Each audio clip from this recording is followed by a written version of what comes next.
Yeah, I think this. Ring Ropes and Turnbuckle Podcast coming up next. We got Carter Blaq in the building. We about to talk that talk. Coming up next. Your mindset heading into Sunday. We didn't come here to play games. We are the champions. Yeah. And nobody, nobody is taking these belts from us.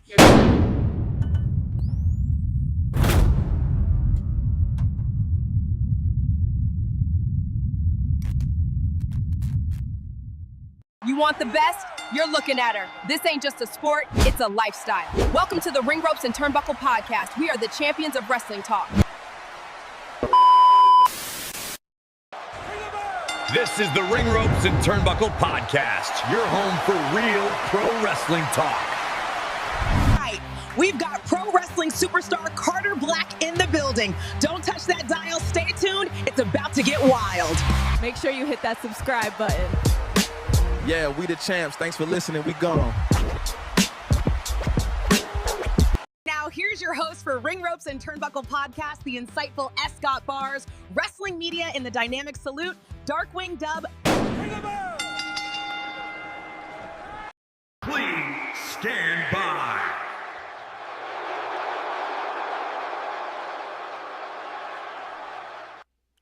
We back. Make sure you like, share, subscribe to the channel. Hit the notification bell for more content. Dub will be in just a moment. We got special guest. Carter Blaq is in the building. Let's give a round of applause. Yeah. Man, I gotta say this, man. You play kayfabe so well, right? And I'm gonna tell you why. All right, so I'm not sure exactly the date, but Reality of Wrestling, I remember when it first came out on YouTube, right? Yeah. There was a certain character on there that caught my eye quick, fast, and in a hurry. It was that character. It was Abel Andrew Jackson, and then it was I forgot his name. He reminds me of Kevin Owens. I forgot his name. Brian Davison. Yeah, Brian Davison, and then it was Gene Medina. Though you guys, like the staple, right? Yeah. So then when I start gathering my questions, my questions, I was like, wait a minute. You were Mysterious Q. Yeah. I had no idea you was Mysterious Q. Yeah. You were the reason why I started watching Reality of Wrestling. Not for nothing. Like, I know it was Booker T's promotion, but yeah, when I was flipping through YouTube, you were one of the first people that I seen, and that just caught my eye right off the bat because, like, I seen the mask, and I was heavy on the luchador type stuff. So I was like, oh, is he a luchador? I didn't know. And then I started watching. I was like, Mysterious Q. I was like, yo, that's unique. And then I'm like, damn. And then as your story progressed and then your mask came off, it still didn't dawn on me that putting 2 to 2 together as far as who I was going to be talking to today, it still didn't dawn on me. Even though I seen already your evolution of your character, it still didn't dawn on me.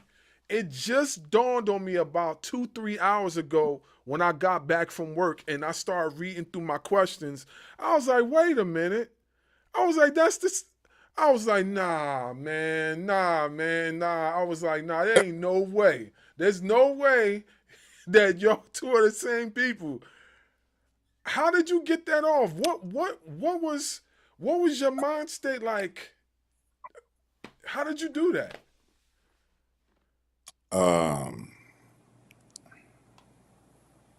Man, it was a lot of things that went into it.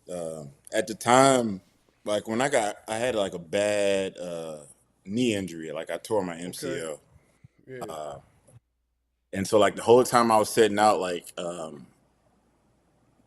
was a point like I was just like going through like Google, and like I just like it's kind of like that scene. I forgot that movie it was when they used to curve the bullets. Where a boy like Google his name Yeah. and nothing pop up. So Yeah. I was just like, well, I saw it. I was like, let me Google my name, and I was like, I could see like my stuff pop up, but then all this conspiracy stuff started popping up, and I was just kind of like, well, that's weird. And in my therapy session, I had like a modern wellness center shirt on because they sponsored me, and like if anybody watching, like go check them out. Like they legit and like holistic vibes and like just stuff to like supplements to help like aid recovery. So I had like my modern wellness shirt on, and this old lady came up to me and was like, "What's mysterious Q?" And I could tell by her vibes she was thinking like the anonymous Q type stuff, QAnon stuff, and I was just kind of like, no, that's me like as a wrestler, like as a and like her face just totally changed from like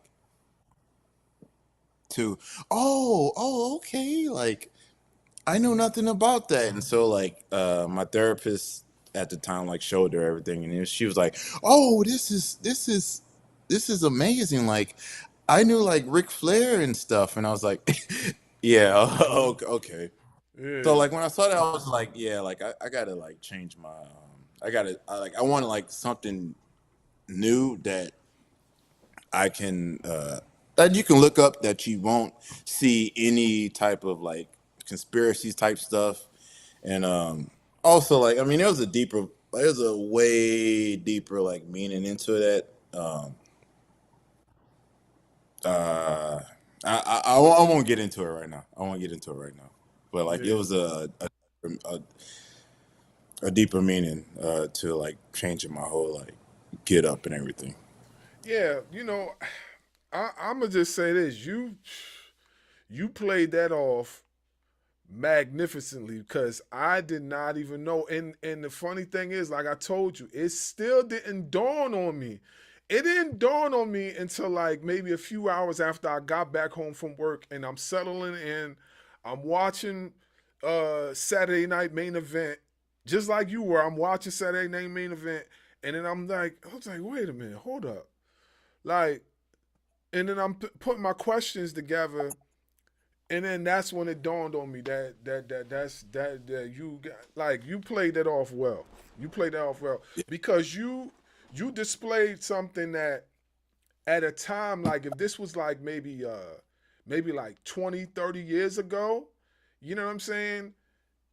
Nobody Yeah. still would have known because like you remember how it was back in the day. Like if you were a character, like you wasn't allowed to go nowhere without that mask. Yeah. You wasn't allowed the heels was not allowed to mingle with the faces. Everybody was separated from one another.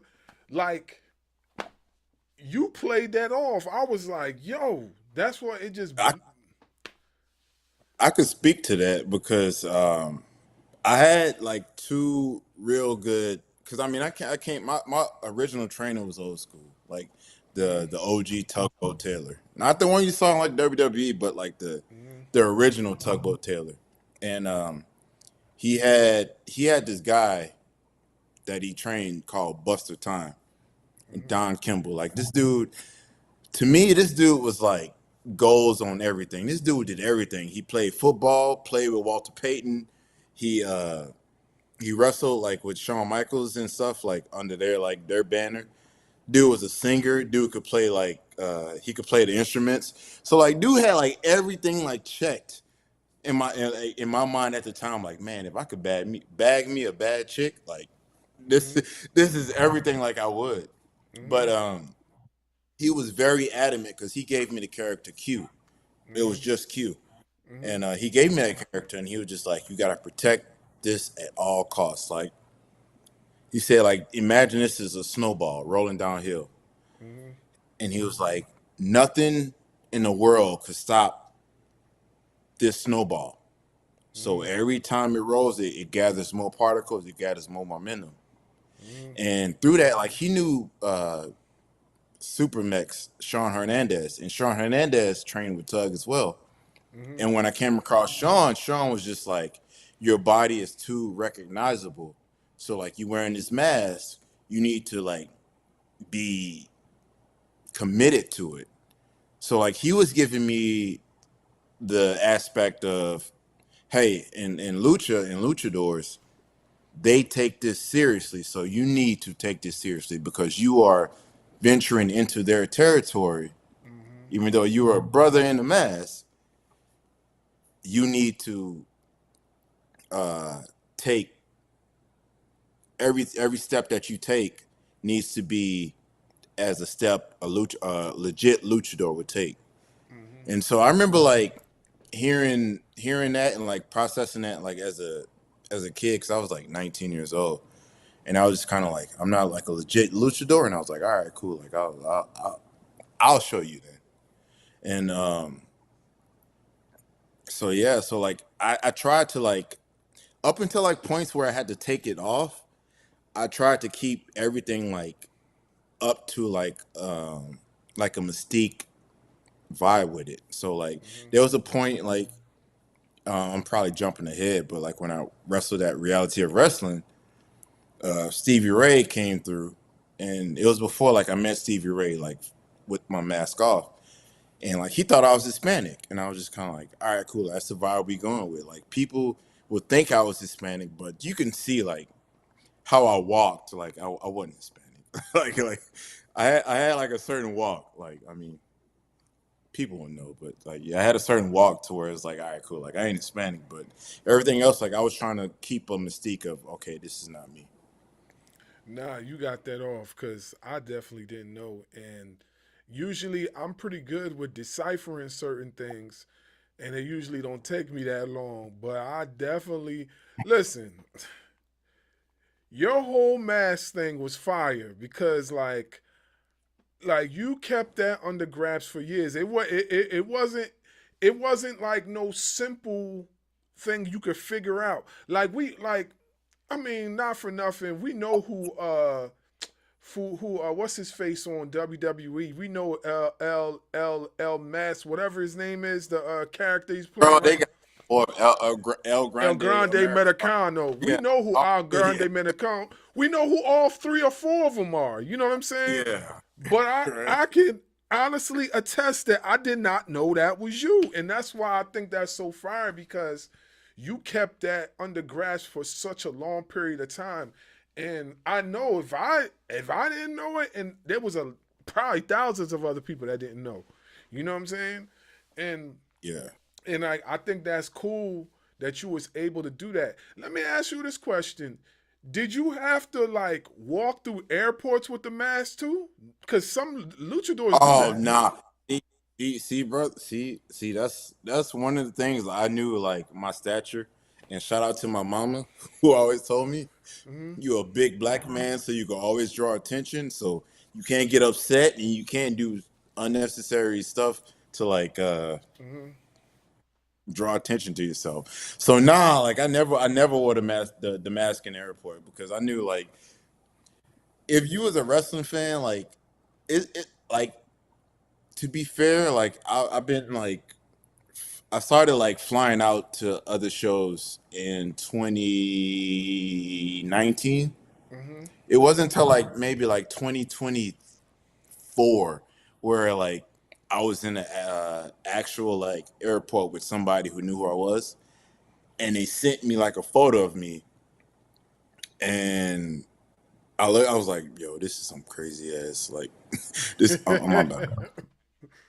This is like this crazy, bro. And so I turned and I'm just like, bro, somebody I knew, but no, like I never did like in the airport, but I did have them in the airport if I didn't want to check a bag Yeah. because I'm cheap like uh they pulled out like a title that I had, and like they was making like a big thing of this, and I was just like, it's just like a wrestling title, and like, oh, like Ric Flair, like like Hulk Hogan. I was like, yeah, something like that, but it's not like to that. I'm not WWE because if I was WWE, I think like they keep the titles. I think to be fair.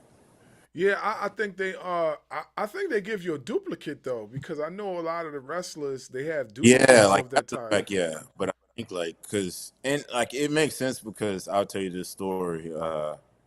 When I was like reality of wrestling champ one time, and I don't blame this on me. I blame this on Kevin because I was supposed to film a promo earlier that week. I show up to the school, he's not there. He says, let's reschedule. Hmm. So we rescheduled for a Sunday. I filmed the promo that Sunday. I go to the bar after that, and somebody's just pulling like a string of like just breaking into multiple cars. Bang, bang. And so some lady comes in and says, oh, like somebody broke into like your car to some other lady. So like I go out there with them and I'm like, dang, that's messed up. And then I look over towards my car and I see like sort of glass on the ground and then it hits me. I'm like, no. And I'm just saying no the whole time running up there.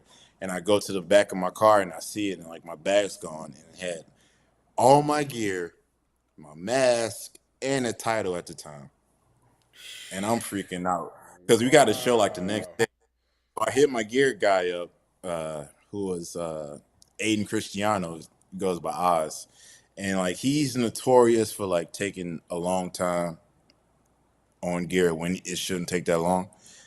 And yeah, I'm saying that, but I hit him up. I'm like, bro, my stuff just got jacked, so I need like gear ASAP. And then I hit up Booker's right hand man. I'm just like, yo, this just happened, and he's like, all right, cool. No, don't worry about it.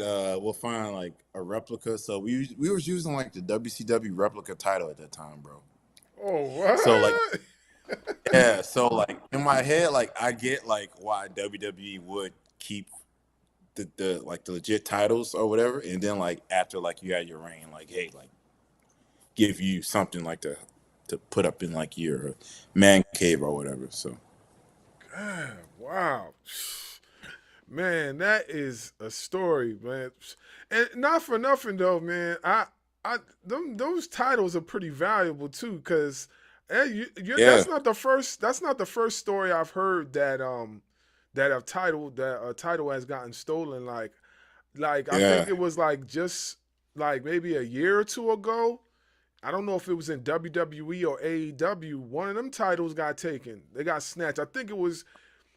I think it was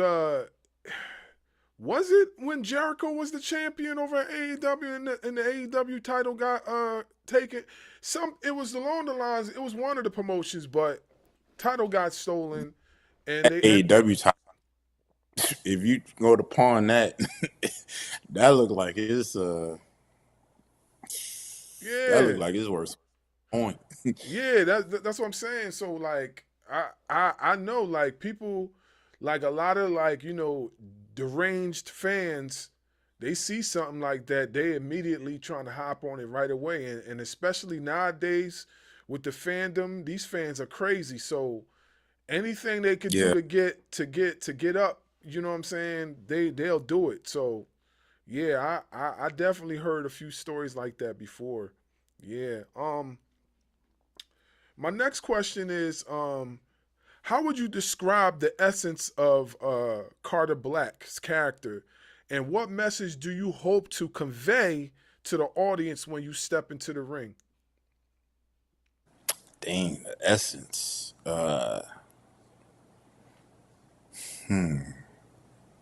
If I would say like the essence that Carter Black had, it was more of an essence of like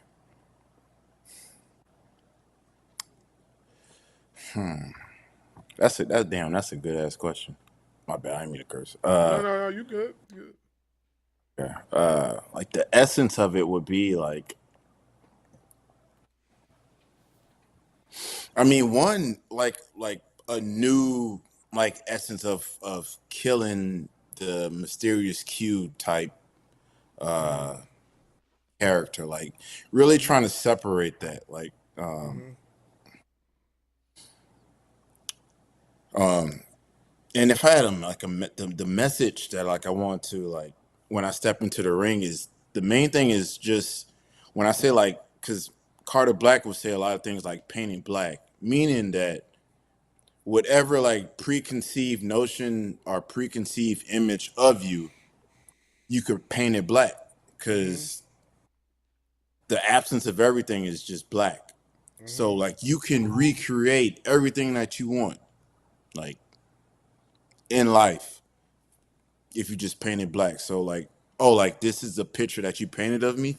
I'm gonna paint it black. Yeah, and I mean that makes sense. That makes sense, because like the character like has evolved into Carter Blaq. So Mysterious Q is no more. So like, Yeah, and so I get it. I understand that. It's just the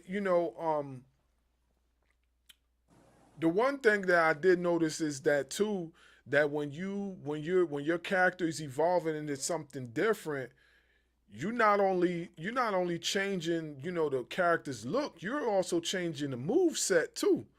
So how did yeah, so how did it go from, because when I see Mysterious Q, I mean he was a Mysterious Q was a high flyer, but he also was yeah, a technician. He also was a yeah, technician. He also was a brawler, because I seen you in the steel cage matches. I seen you in yeah. all these other like matches.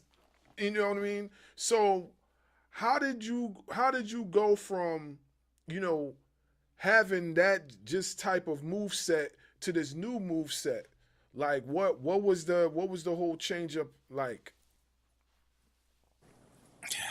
Brother, a lot of that was surgery, bro. Okay, To okay, be yeah. fair, surgery, bro. Like I was scared to do a lot of stuff after surgery, man, because I came back fast. Like I came back maybe faster than I should have. But also like in that though, that goes back to Booker T. Like I don't know if I mean I don't know if he'll be okay with this, but like he would critique us like on stuff, and he would use like modern day stuff, and he would say like Finn Balor, like there was a point he sent us all like a match that we should have watched, and it was I think it was Finn Balor versus Loki, I think. But this one he was Devitt. It may have been Loki, or it could have been somebody else, but he was big on Devitt. And then when Devitt came to WWE and he started doing the separate character stuff, and he was like, "That's all cool, but he doing the same moves. Like if you gonna have a different character, you gotta have different your finisher or something got to change. You can't do the same moves if you changing this up." Right. And kind of like stuck with me, and I felt like Carter Black was the time. Plus, with everything else that was playing into it, that was the perfect time to like change up everything, like change up the style. And plus, like for years, brother, when I tell you for years, bro, like people been like, "Hey man, you need to work more like a big man and do this." And I was just kind of like, "It's coming." Like I just wanted the hybrid style with it. Like I wanted to be known as a hybrid hoss. Like all right, cool. Like I can do this. Like I know like Larger Door was taken because that was this one wrestler's name, Michael Faith, who passed. So I was like, I'm not gonna like go back into that. Like I'm gonna let him have that because he was way bigger than I was, and this brother was doing some stuff, bro. You ain't seen like a 400-pounder dude do like a side moonsault and stuff like that. Like Well, I mean, if you saying it like that, then there's a few guys that I could definitely give you names of that could probably do that side moonsault. give me them Uh, names because I'm give them the okay. bookers like, hey, let me Oh, work this okay. dude. Gotta Okay. get him to Texas. Okay. Well, of course you know Keith Lee. Keith Lee could do it. Keith Oh yeah, Lee. I know. Well, Keith Lee, he's allegedly. I ain't gonna say allegedly, bro. Yeah. Keith Lee got a full 50 in the tank, bro. Oh, I know. He got a 450 in the tank that he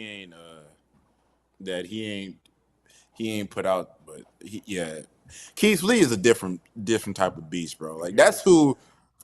It's a funny story about Keith Lee because I wrestled him down in Houston, and somebody was asking Keith Lee about like, what do you watch? Like, how do you like get to like this level that you at? And Keith Lee said the most valuable thing that I've ever heard for like an upcoming wrestler or any wrestler in general. He said that he watches all types of wrestling. Like I'm gonna say that again. He said he watches all types of wrestling. So he would say from like maybe like a Monday to a Tuesday, he will watch lucha. On Wednesday, he will watch like uh like English wrestling, like wrestling in like the London area, because they were very good on the technical stuff. And he was like on like Wednesday or whatever, he would watch whatever like popped him. Thursday be like Ring of Honor type stuff. He said he watched every style of like wrestling because that kind of formed into like his character and his moveset. Like granted, this was back in like maybe like 2017, but still like I still feel like today, like wherever he at, like whenever he get back, he could still do like the stuff that he do. Cause I always told myself like, bro, like, and like when I would see him, like, bro, like how do you like I feel like he preserves himself well, even with the stuff that he does. But he was just like, you just gotta know your spots. And like he said, like if he was to do like leapfrog, drop down Ranas every match, then it would be expected. But when you save it, it's whoa, yo, like what the and at the time, like he was doing his own entrance music. So like brother was doing it all, bro. Like Yeah. but Yeah. when you bring up Keith Lee, like Keith Lee is one of those dudes who does it all, and then like in the business, like nobody has any bad thing to say about him. Like I remember like at a point, like I think it was like 2019, I was just kind of like, I want to be like Keith Lee. Like nobody has anything bad to say about him. Like he's good, and like you bring him up to anybody, like they're just like, yeah, like Keith Lee, yeah, I know that brother. Like I know him. So yeah, like Nah, Keith Lee he. is you bring up Keith Lee, like that sparks some like, oh, I remember some memories. I'm like, oh, I remember Keith Lee. Yeah. Like I remember a lot of the classic matches that he had in NXT. I remember he did have matches in Reality of Wrestling when he was when didn't he have a match in Reality of Wrestling, or was that another promotion? Because I could have sworn he had a match in Reality of Wrestling. He was teamed with Shane Taylor. Him and Shane Taylor were a tag team. In my in, You know what? I think he did come through. Yeah, he did come through once. I do remember that. Yeah, like when they got to like a new building. Yeah, that was the rub Shane Taylor got. Yeah, I do yeah, remember that. I yeah, think it and was like one. and they were a tag team for a little bit. And I remember, like I said, I remember the stuff he did in Ring of Honor and everything Damn, you like that. you did your Yeah, homework. 'Cause, yeah, that was. You know what? They were a tag in Ring of Honor, the Pretty Boy Killers. That's what yeah, it was. Yeah. yeah. Yeah. Man, You unlocking some stuff because I'm just like yeah. it was. Yeah, there was a tag team on a bigger scale somewhere else. Yeah, they was Nah, dressed like monsters. yeah, you're right, Mountain. right. Yeah. Yep. That's them. That was them. That was them. So yeah, I followed him. I followed his career for years, and I always thought he was dope because what he could do at his size, So like I always thought he was dope. Even when he came to AEW, I thought he still had it. You know what I mean? I'm still salivating and waiting for him to return. I'm So. waiting. Yeah, bro. Like he's the like he can do it all. Even at his size, he can do it all. Like even Mhm. though if it wouldn't certain matches wouldn't require him to do certain things, like he can just do it all. And like that's the level like I aspire to be at. Mhm. To where it's like I want to be on the Keith Lee level. Like I've told myself this, and outside of like maybe one other wrestler, like I've told like I want to be at that Keith Lee level. Mhm. And another wrestler, and there's a few others that I could tell you that could possibly do the same exact thing.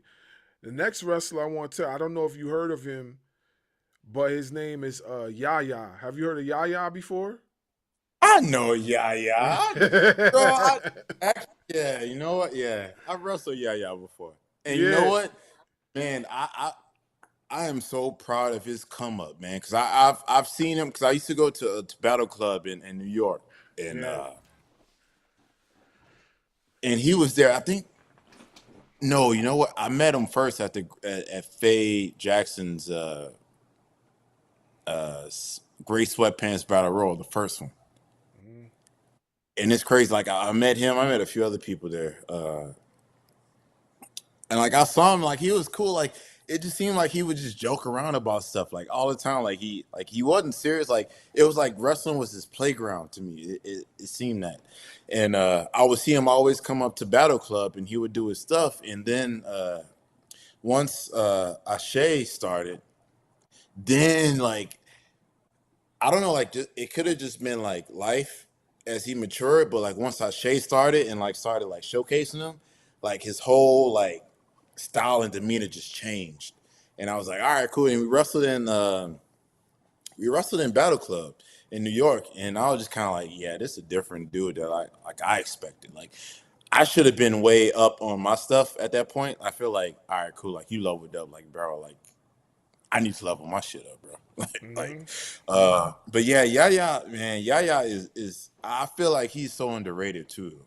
Like Mhm. I feel like more people should look into him, bro, because you look at him and you wouldn't think much of him, but then you see him, the stuff that he does, and you just kind of like, oh, okay, like this brother can go. Like I saw a clip recently of, I think it was Ashe. It was Yaya, Tankman, That's just and recently. Hmm. yeah, who's the big And brother in Bojack. BoJack? Okay, BoJack. Hmm. Yeah, BoJack. And like, oh, BoJack was shining, bro. BoJack was like, I see two big dudes. Y'all can catch me on this. Like, all right, cool. Like, BoJack was shining, but like in that, like they all was like getting their stuff, and I was like, all right, cool. Like, Hmm. yeah, I feel like Yaya is one of like the most like like slept on, underrated people like of this time right now. Hmm. Yeah, definitely. I always thought Yaya was dope, especially when I started watching Ashe with my bro, and we started reviewing their shows or whatever. And Yeah, I was like, yeah, this guy is incredible, And not for nothing, Ashe just has so many dope wrestlers in their promotion, like they so do. many, like a lot of these guys all they need is just one opportunity, and you can see these guys on Monday Night Raw or SmackDown or Dynamite or Collision or TNA or wherever. You Oh, like all they need oh, is one opportunity. bro, I will give you two names right now who should be signed like somewhere right now. Like one of the dudes, like he's on my list to like wrestle before he gets signed because brother got the skills, the body, everything. One, it's not in an order, but I'm saying one because I want to wrestle him so bad is LeBron Cozone. Oh, what? Oh my God, Brother, yo, bro, LeBron Cozone is fire, yo, yo, bro, to me, yo, this is crazy, I, yo. Yeah. to me, he is the top black wrestler like on the indies right now. Like, Yeah. brother, bro is, bro. You talk like I used like to myself. I would say, bro, like, I'm a chameleon. I can like wrestle almost any style except that technical style. LeBron is like a, bro. That dude is so cold, bro. Like I know. it was to a point. My homegirl was over at my house, Hyan, and like I like when Hyan comes over because she'll have like a playlist of wrestling matches and be like, all right, cool, like let's watch this, let's watch this, let's watch this. She showed me a LeBron match versus Speedball.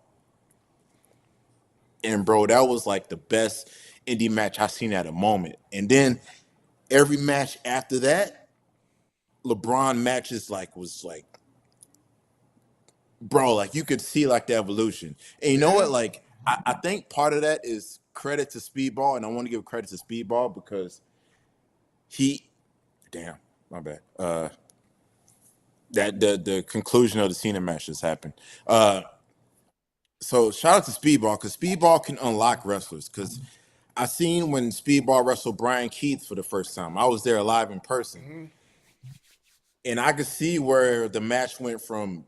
Because at the time BK was hot. There was nobody hotter on the indie scene than Brian Keith, and he wrestled Speedball, and I could see where Brian Keith kind of like capped. But I could see where it just started to growing more. And I was like, yo, like Speedball is like a wrestling cheat code, bro. That dude can unlock everybody's potential. So when I saw the match with LeBron, Cozone, and Speedball, me and Hyan both looked at each other at a point. It was kind of like, this is where Speedball taking over. And she's like, yep. But every LeBron Cozone match I've watched after that was so dope. Second person, Darius Carter. Bro, I don't know what you do, bro. I don't know what people doing, bro.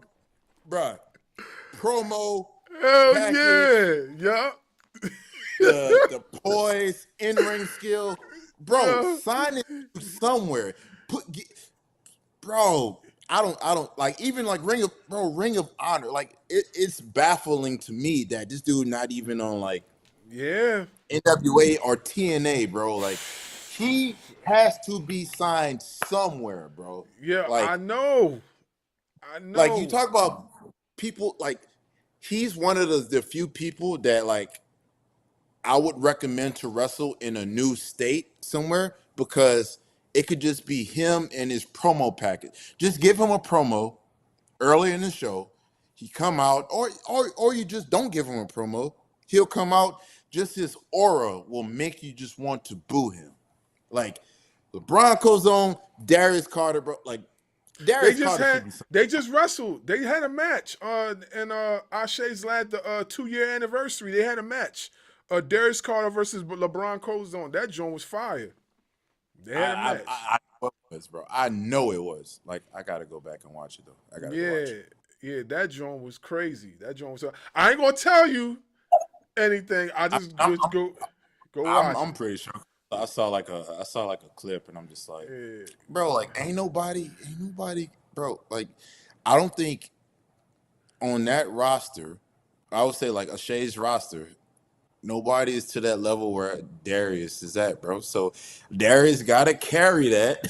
He has to carry that until he gets signed, bro. Like I don't, unless Darius Carter, unless like Darius Lockhart was just like going back. But I mean, I don't think he would be champion over there, like for behind the curtain reasons. But I don't. Yeah, look, Darius Carter is fire. You know what I'm saying? Yeah. The minute I started watching his matches and I seen him on our shit, I instantly got drawn in to his character. And I was like, yo, this dude is diabolical. Like, his character work alone sells everything else that he does in the ring. Like, he could do the most simplest thing and it will look so effective because of his character work. Like, his character work. Yeah, what? He looked like that old black dude because the way his lips can just like, it's just he has a punchable face. Like you look at him like, oh, I can't. You want to hate this guy? You hate? Yeah, I know, man. In no world could I ever expect or see him being a baby face, and I don't think he's ever. I don't know if he has been in his life, but in no world will he ever be like a good guy in wrestling. Like he's just everything about him, bro. Is just is Regal-esque, and it's just like, like I want to say something, but just like screw this dude, bro. Like, you know what I'm saying, bro? It's just like, oh, he come out because he would get right there in your face. Like, I Yeah. seen his intro. I'm just kind of like, this lady go smack you, bro. Like this, because when I wrestled him, it was New York, and he's just like, he had that little that Mardi Gras mask, the sad one. I think it was a happy one, and he do it, and his entrance and everything. Like, I'm done glazing him, but bro, like, he should package and everything. Like, he should be signed somewhere. Right, yeah. NWA at the least, bro. NWA at the I least. agree with you. There's so many wrestlers there that are just beyond fire. You know, one of my other favorite wrestlers there is the Ugly Gang. Ugly Gang is one of my favorites too. Yeah, Ugly Gang. It's three wrestlers. It's Rayhan, it's Zay Vega, and Jordan Holt. You know what? I know Rayhan. I know. Yeah. I was trying That's to the like push bro. for That's the bro, man. That's the bro right there. little Al Yeah. Hayes looking at this, bro. Like, bro, you know what? Like, it's so dope. He had his own entrance song, like the cream pie pop. Yeah, that's my guy. Bro, I don't know how that did not go viral, bro. Like, granted, like it probably go over people's head, but like the cream pie poppy, bro. Like the other two dudes, like I don't think I'm familiar with them. Yeah. But it's probably just because like these are people like I met through Faye Jackson, like at the Gray Sweatpants Battle Royal thing. Like it's crazy, bro. Like that was probably like one of the best things. But yeah, I don't think I know those other two dudes. But I'll definitely like to look them up. Nah, they're crazy fire. Zay Vega, he has a combat like MMA background, and Jordan Holt, sure. he's like super athletic. Yeah, they both part of Ugly Gang. They're one of the most over trio factions in Ashe. Like, you know, they're bound to get the Ashe tag titles. They're bound to get I'm about to follow boy right now. Like I'm about to he probably should get his followers up too. But I'm about to follow him right now. Jordan Holt and what's the other dude? Zay Vega, yeah. We had them on the show a few times. Like they really like those are our guys right there. We are like for real. They nice with it. All three of them. Zay Vega 50. Oh no, nope. Yeah, I see Ray on this stuff. So yeah, I'm about to. They probably about to be like, bro, I just randomly got a follow from Carter Blaq on Serious Q and be like, yeah. hey, Nah, brother up here promoting. Nah, not for nothing. You know what I'm saying? Like I definitely, you know, me and my bro, like we really like Ashe wrestling. You know what I'm saying? And the evolution of that promotion just keeps getting better and better with each and every show they do. You know what I'm saying? They just had an off the chain show last time. When are you gonna get on Ashe? That's what I want to know. When are you gonna get over there, Bro? I need to reach out. Cause I mean, I look at it, I'm just like, I mean, there was a part, I ain't gonna lie, like after like the surgery and stuff, I was just like, bro, like I feel like my stock went down. Like, I mean, cause when you're not seen, and then like I went dark on social media, like I disconnected all my social medias at a point. So maybe like, I don't know, like this is something like I battle with like daily, like maybe like this is it, bro. Like maybe like I ain't that, and it's kind of like. I will if I let my mind go through it, then yeah. But I got like people around me and like people I can train with that it's just kind of like, nah, bro. Like when you brought up Gino Medina, like he is like my cheat code to like I won't say cheat code, but he's like the Goku to like my Vegeta, and then vice versa. Like it's kind of like he's like, nah, bro, let's go training. Like he'll unlock things, and it's kind of like, all right, cool. Like if you want to do this, like, all right, we can try this. He like, come on, Kakarot. Yeah, he's like, bro, he's like, and like he has like a subtle way, like if he would just be like, all right then, and like just like All right, if you can't do it, then all right, then. And knowing that, I'm gonna just be like, nah, fuck it, let's just try it. My bad. Like, hey, like, let's just try it. Yeah. So, yeah, I don't know. Like, I'm thinking like next year, like I'm gonna lock back in. Like, I almost want to take January off so I can like lock back in, like with like my health and getting everything together. But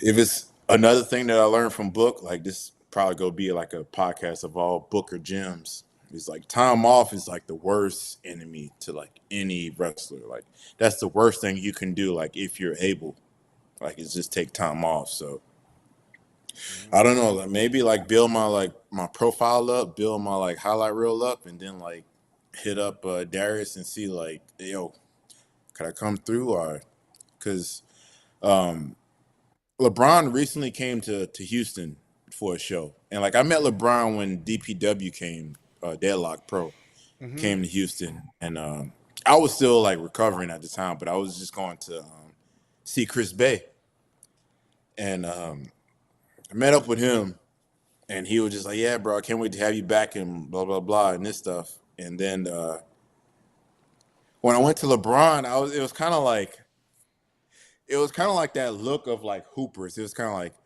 I know who you are. And he had this smirk like he knew who I was. And then, bro, like, I'm not like I'm kind of like shy. I'm not very like open to like really just talking to people like out the blue, aside from this podcast.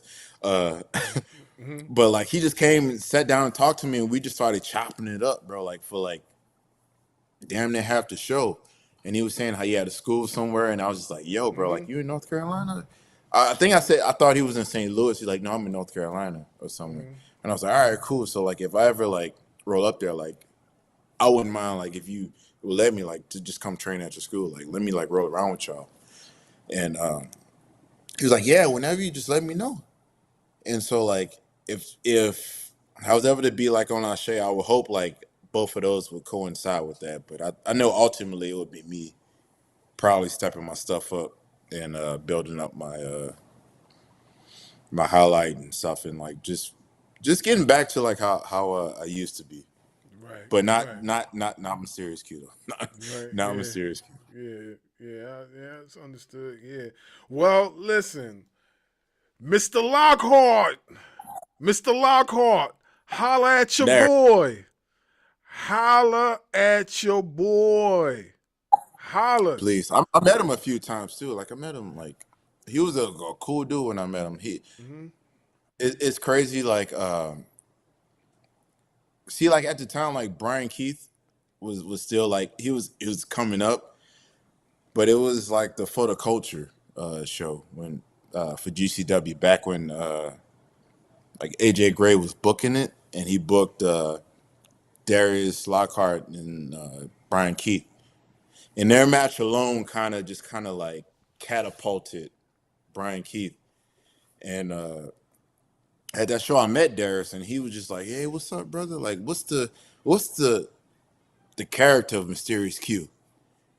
And like he just wanted to know like more of it, and I was just kind of like just telling him. He was like, "Yeah, okay, okay." And it's crazy because I know like he took a break from wrestling, and then like he came back like with Ashe, and like if anybody was gonna start like a promotion, it could be him because I feel like he sees a lot of stuff that people don't see within themselves. Like when even like when they're talking to you, because when he was talking to me, like when I was talking to him, I could just see him looking. And it was kind of like I you know how sometimes you talk to people and like they look like straight through you? It seems like what they looking at, bro? Like, and Yeah. that's like a conversation with him. So I don't know if like that's him just like seeing more than like what's ahead of him, like seeing more than what like this person has to like to offer. And he's like could probably be like, all right, cool, I could see something with this, which is probably like what he did with Ashe because Ashe's been growing from the moment like he came forward and was like, hey, I'm starting this promotion to where it's at now is just like he probably has a like better probably has like a better like future as being like a booker or something, showcasing like the talent, like the black talent that's underutilized or underrated. Yeah, He's definitely Ashe's definitely one of my favorite promotions, if not my favorite promotion. They have pulled me and my bro away from watching mainstream wrestling and just watching Ashe. Ain't gonna And lie, yeah, it's much mainstream, bro. It's yeah, hard. My homies, then I'm just kind of like, yeah, it really has because to me, and I know my bro when he gets in here he'll attest to this. To me, like, you know, Ashe and all these other promotions, they need the viewership. You know what I'm saying? These other yeah, big time promotions, they got the sponsors, they got the commercials popping, all that stuff. They got all that. Our support need to be with places like Ashe. You know what I'm saying? Like, it really, and not for nothing, you know what I'm saying? And I'm not and by no means and I'm not trying to like be funny or nothing like that. But I don't think WWE want us around like they got that. a quarter. I ain't gonna lie, like tonight was pretty dope because you had Oba, you had Malachi. I mean, not Malachi. Javon Evans, Mm-hmm. and you had Leon Slater, which this is so crazy. I had met Leon Slater for the first time, like in person at in Indiana, Mm-hmm. because I was doing a Naptown Pro show, but I had pulled up to them doing the show, GCW doing the show at Indiana's like State University or whatever, Mm-hmm. and I bumped into Manders and he was just like, "Yo, like this is my boy uh, Q," and Leon goes, "Mysterious Q," and I was like, "Yo, that's crazy, bro," because I know exactly who you are, like Mr. Swan Time, bro, and I didn't know he was that tall to do the shit he was doing, but Yeah. Yeah, he's a pretty he, tall guy. I didn't even know he was that tall neither until like I seen him like stand. He stood like face to face with one wrestler who's like at least 6 feet or more. And I was like, yeah, yo, this dude's tall. Like because yeah, the way he moved, his move set is for like a smaller guy. right, and yeah, it's similar to what you did. It's similar to what you did as Mysterious Clue. You're a tall individual, but your move set doesn't yeah, display of a person with height. It displays of a person that's shorter.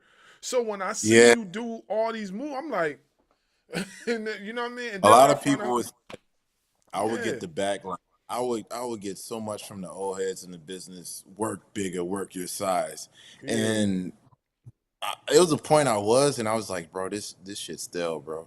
Like, mm-hmm, and then you look at people now and just like, bro, like, I would ask like, how tall is like Javon Evans, bro? And they were like, yo, he tall, and mm-hmm. like he doing this stuff, and ain't nobody telling him, hey, clean yourself up or work your size. Nope. Just like Leon, like, bro, Swan Time 450, bro. Back when I could do a 450, and I was like, bro, how? Practicing that, bro? No. Yeah, right, right, Nah, yeah, bro. So he got yeah. something, dog. Like he Yeah, got something. nah, joint's dope. Yeah. All right, so I got this one more question, and I'm gonna pass it up to my bro. Uh, so your in ring style has the black character led by any significant changes in the move set. So okay, so we already talk about the move set and the ring psychology. So and you said that the injury, is what led you Like, to play the big part in like you changing your move set. So what I ask you is, how long did that actually take for you to like really say, okay, yeah, I'm comfortable with this? man, I'm gonna be honest, bro. Like I'm never comfortable. Like I feel like my style now is ever evolving because part of me still like want to like go back to like, all right, let me try this, and like I'll sprinkle stuff in just to test to see like coming off the top rope.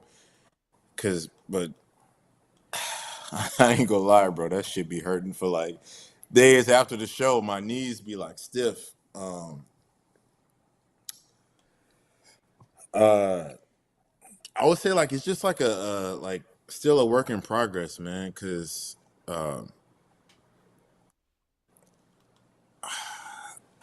I can say like, all right, I'm done with this. Like, let me like go with this with a certain style.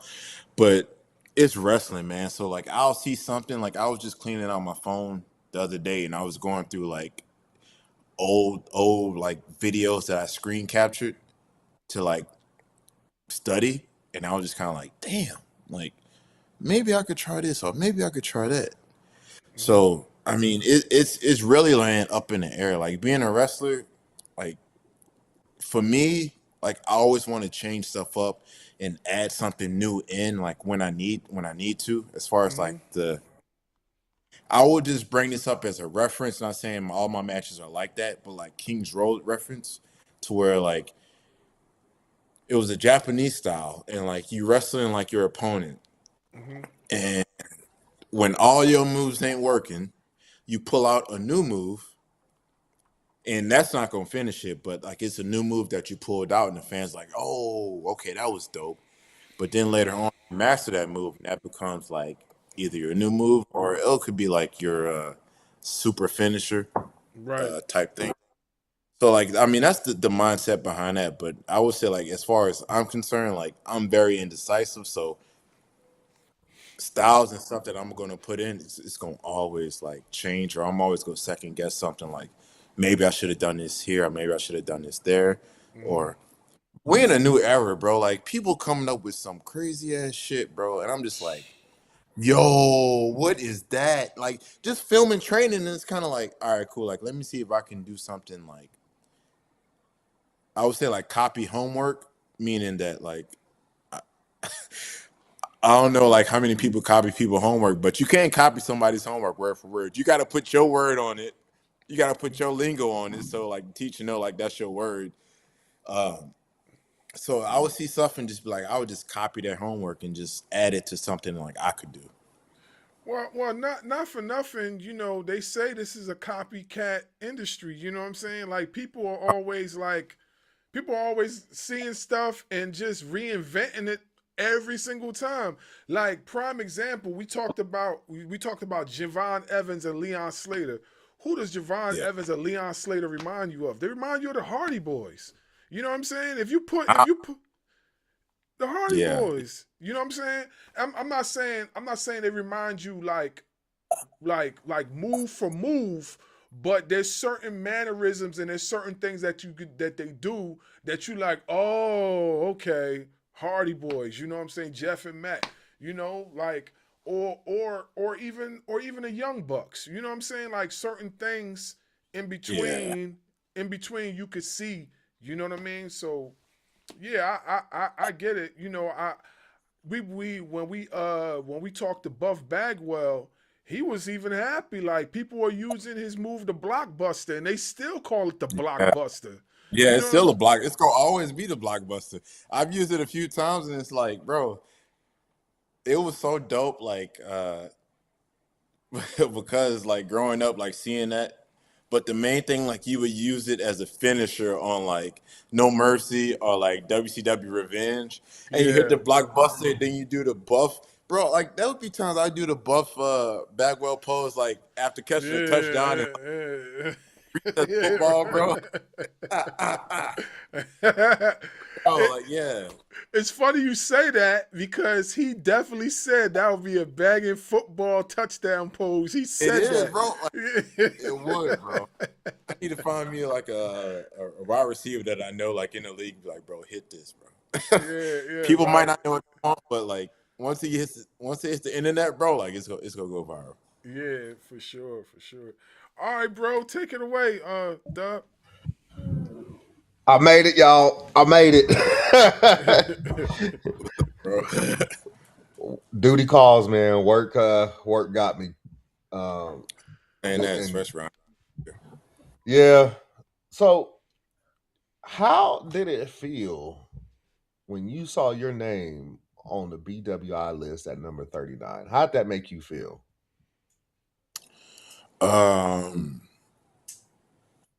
To be 39, I mean, to me, like it was kind of like a realization that like, hold on,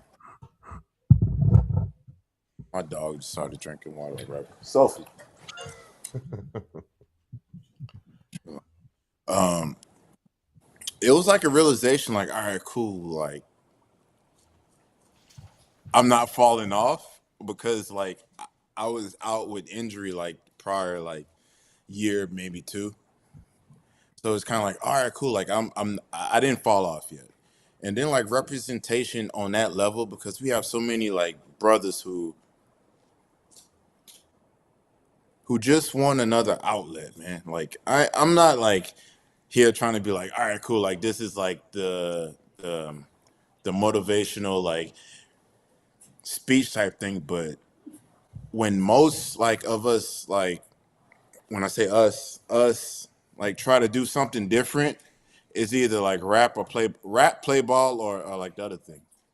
And it's messed up. Like we don't really have like big stream representation to say like, hey, you can do this. Like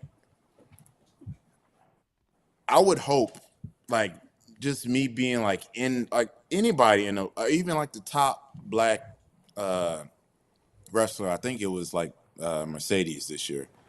Or even like some girl to see that and be like, you know what, I can go and do this. Or some dude be like, all right, you know what, I can do this. Like instead of looking at, I mean, the person for me to do it was like this Japanese wrestler Hayabusa, and I was like, all right, cool. Like maybe I could really do this. But like being on the black on the BWI is kind of like a okay, like it puts me in the spotlight to say like even being past like before like the 50th mark. Somebody's probably gonna go through some. We can call him a nerd. It's gonna go through like all these wrestlers and look at all these people and look at their stuff and hopeful thinking like, okay, this person comes across my profile and is like, yo, like he's doing this and like he's probably somebody like me, and then thinks, all right, cool, like maybe I can do this. Then he gets into wrestling and then like it just changes his whole projection on life to where he could have just stuck with his homeboys doing whatever and then saw like a quick look to do something, or one of his homeboys got killed, so then he's just like, yo, like this triggering something and let me just go hop in and go do whatever. Or he probably got shot at and just like, I need to get revenge. Like nah, like yo, like let me try this and see if this can go somewhere. Because to be fair, like if you into wrestling these days are in the hood. Well, back then in the hood, like if you was in the wrestling, like that was cool. Like you could, you could. I'm not saying it was okay to be a gangster or do whatever, but like you could be a wrestling fan and still do whatever. Like not saying that was okay, but these days it's like, oh, like you in the wrestling, like nah, like that ain't G, that ain't gangster, that ain't. But nah, but like it ain't supposed to be gangster. So like if you want to look at this and see this is a way out instead of rapping or hooping, then have at it. Yeah, it makes perfectly good sense because coming from where I lived at, it was either just that, and Yeah. I can honestly say like I'm a product of that. Like I wanted to play basketball. You know what I'm saying? I wanted to do music. You know what I'm saying? I still do music, but what made me wake up and realize that to broaden my horizon, because how many people do you actually know that come from certain areas and actually go to the league unless they're like standout prospects? Like Yeah. Yeah. I was okay at basketball, but I wasn't like no elite guy. You know what I mean? I was an average ball player, coming out from around the way, and average doesn't make it. You know what I'm saying? Like it Oh, really bro. doesn't. It doesn't. Average doesn't make it. It might make it into a few adult leagues. You know what I'm Yeah. saying? Pro ams here and there, depending on where you at. But in actual real life, like the average doesn't make it. And then if you talk about music average could make it, but you just gotta be in the right place at the right time. And for me, when I was around these certain people in the industry, you know what I'm saying, I just wasn't really willing to bend the knee as far as what they wanted me to do, as far as my music, as far as me, my persona. You know what I mean? I just wasn't really willing to do that, and then, but I felt. Without saying much, I know exactly what you're saying, bro. And I feel you 100%. Yeah, man. Like I just wasn't willing to do that, and till this day, I still ain't willing to do it. Like, and not for nothing. Like nowadays, you don't really need that to succeed. Like, there's so many ways you can do it without having to, like, without having to put yourself out there to the point where you got to embarrass yourself Yeah, to quote make it. unquote soul type. Yeah. Exactly. So I understand totally what you're talking about. My bad, man. I didn't mean to cut you off. I just like when he said that, I was like, man, it hit home for me. I know, yeah, because like I just want to say like this one thing because when you was talking about like the average player, you could be good now and be average then. Like our top player at the school I was at was DJ Augustine. Oh, really? He went to Texas. He was balling with Durant. Durant was there for 1 year. I think DJ stayed there 2 years, and then went to the league. Like DJ kind of bounced around. He made his like stuff in Orlando. Like he was really like big in Orlando, and I was just excited as hell. Like when he got to the Lakers because I was a Laker fan. I was like DJ coming to the Lakers, bro. This is everything, bro. Like my life is complete, bro. Because from New Orleans we say like, bro, if Lakers one make it, all day, yo. This So, guy. like, yep, DJ playing with LeBron. I was like, bro, like we made it. Like the twines is there, bro. So yeah, when you say that, because like DJ was the coldest high school player coming out of New Orleans, bro. And like I always thought he was like the GOAT, bro. Like no matter what, I was gonna stick behind him. And when you get to the league, like he was killing people like in high school and in college. When you get to the league, just like point guards be 6'5", 6'6", bro. Like things change. So like just to that aspect of it, when you brought that up, that triggered the DJ thing to me. Yeah, not for nothing. Like I'm with you, man. I'm a big Lakers fan. Always will have been a Lakers fan. Hey, that's what's up, bro. That's what's up, man. He hating. No, he hating. Stop hating. Bro, Stop. Like, I don't know why he doing that, bro. Like, he hating. Why you hating, bro? your squad, bro. What's your squad? This for you. This for you. I mean, you shouldn't even be mad from where you from, bro. Y'all got a OP dynasty, bro, for the next 4-5 years if y'all play it right. Thanks to the Clippers, bro. Yeah. Nah, bro. I'm not even a Thunder fan. That's the thing. I'm not even a Thunder fan. Bro, from that. He talking that, bro. I'm from Texas. I'm a Mavericks fan. Oh, I appreciate y'all, bro. I appreciate y'all. I'm sure you know what?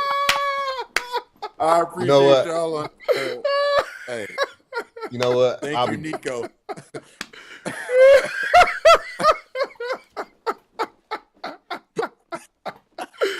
Hey, yeah.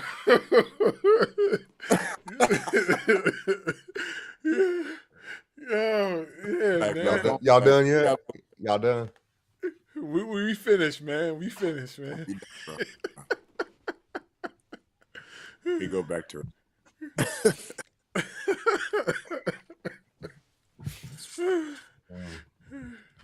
See, I done already forgot what I was gonna say. Now y'all done messed me all up. Hey, bro, you ain't got the notes, bro. Like, man, I keep them up here. Oh, okay.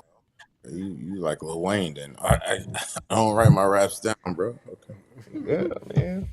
Go off the dome. I listen to what the wrestlers saying, and I base my questions off of what they're saying. Okay, I got you. For instance, I remember. For instance, you had brought up representation. How do you feel about how do you feel about our, like you said, our representation in the bigger companies like WWE and AEW, TNA, and places like that?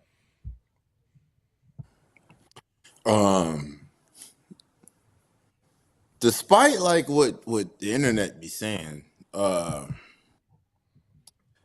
I feel like we understand that screen time is prime time, if that makes sense. So like people can get upset about Carmelo Hayes like losing and stuff, and it's kind of like, bro, he on TV. And I would say this, like, aside from his catchphrase, like Carmelo is money, bro. Like his aura and everything is money. So like granted, we may not win everything, but as long as like we in there with a chance to like prove something, like I don't see like I don't think it's as bad as the internet makes it seem as far as like WWE.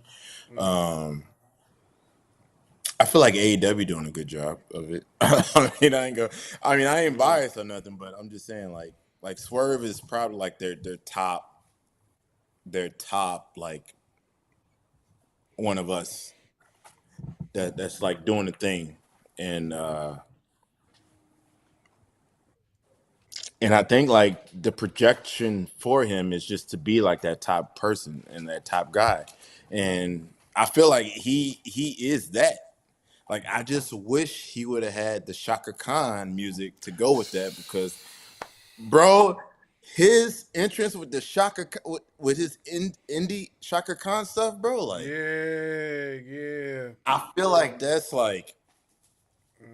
money, bro. I feel like that would have been like put him over the top because it would have gave him that extra charisma. Like he has his own stuff and like he has that like cool dude swag that Frank Lucas. When he does have that like that fur whatever on, but when he had the Shaka Khan, it opens up another level of charisma. Like yo, like okay, you are open to like to doing this, and everything just flowed with it. The crowd was singing. I was in a crowd one time singing like that. So I could say like as far as those two, like TNA, like I ain't gonna lie, like I don't watch it as much, but when I do, like I feel like they do a good job of showcasing like Santana and like the Hispanic community, which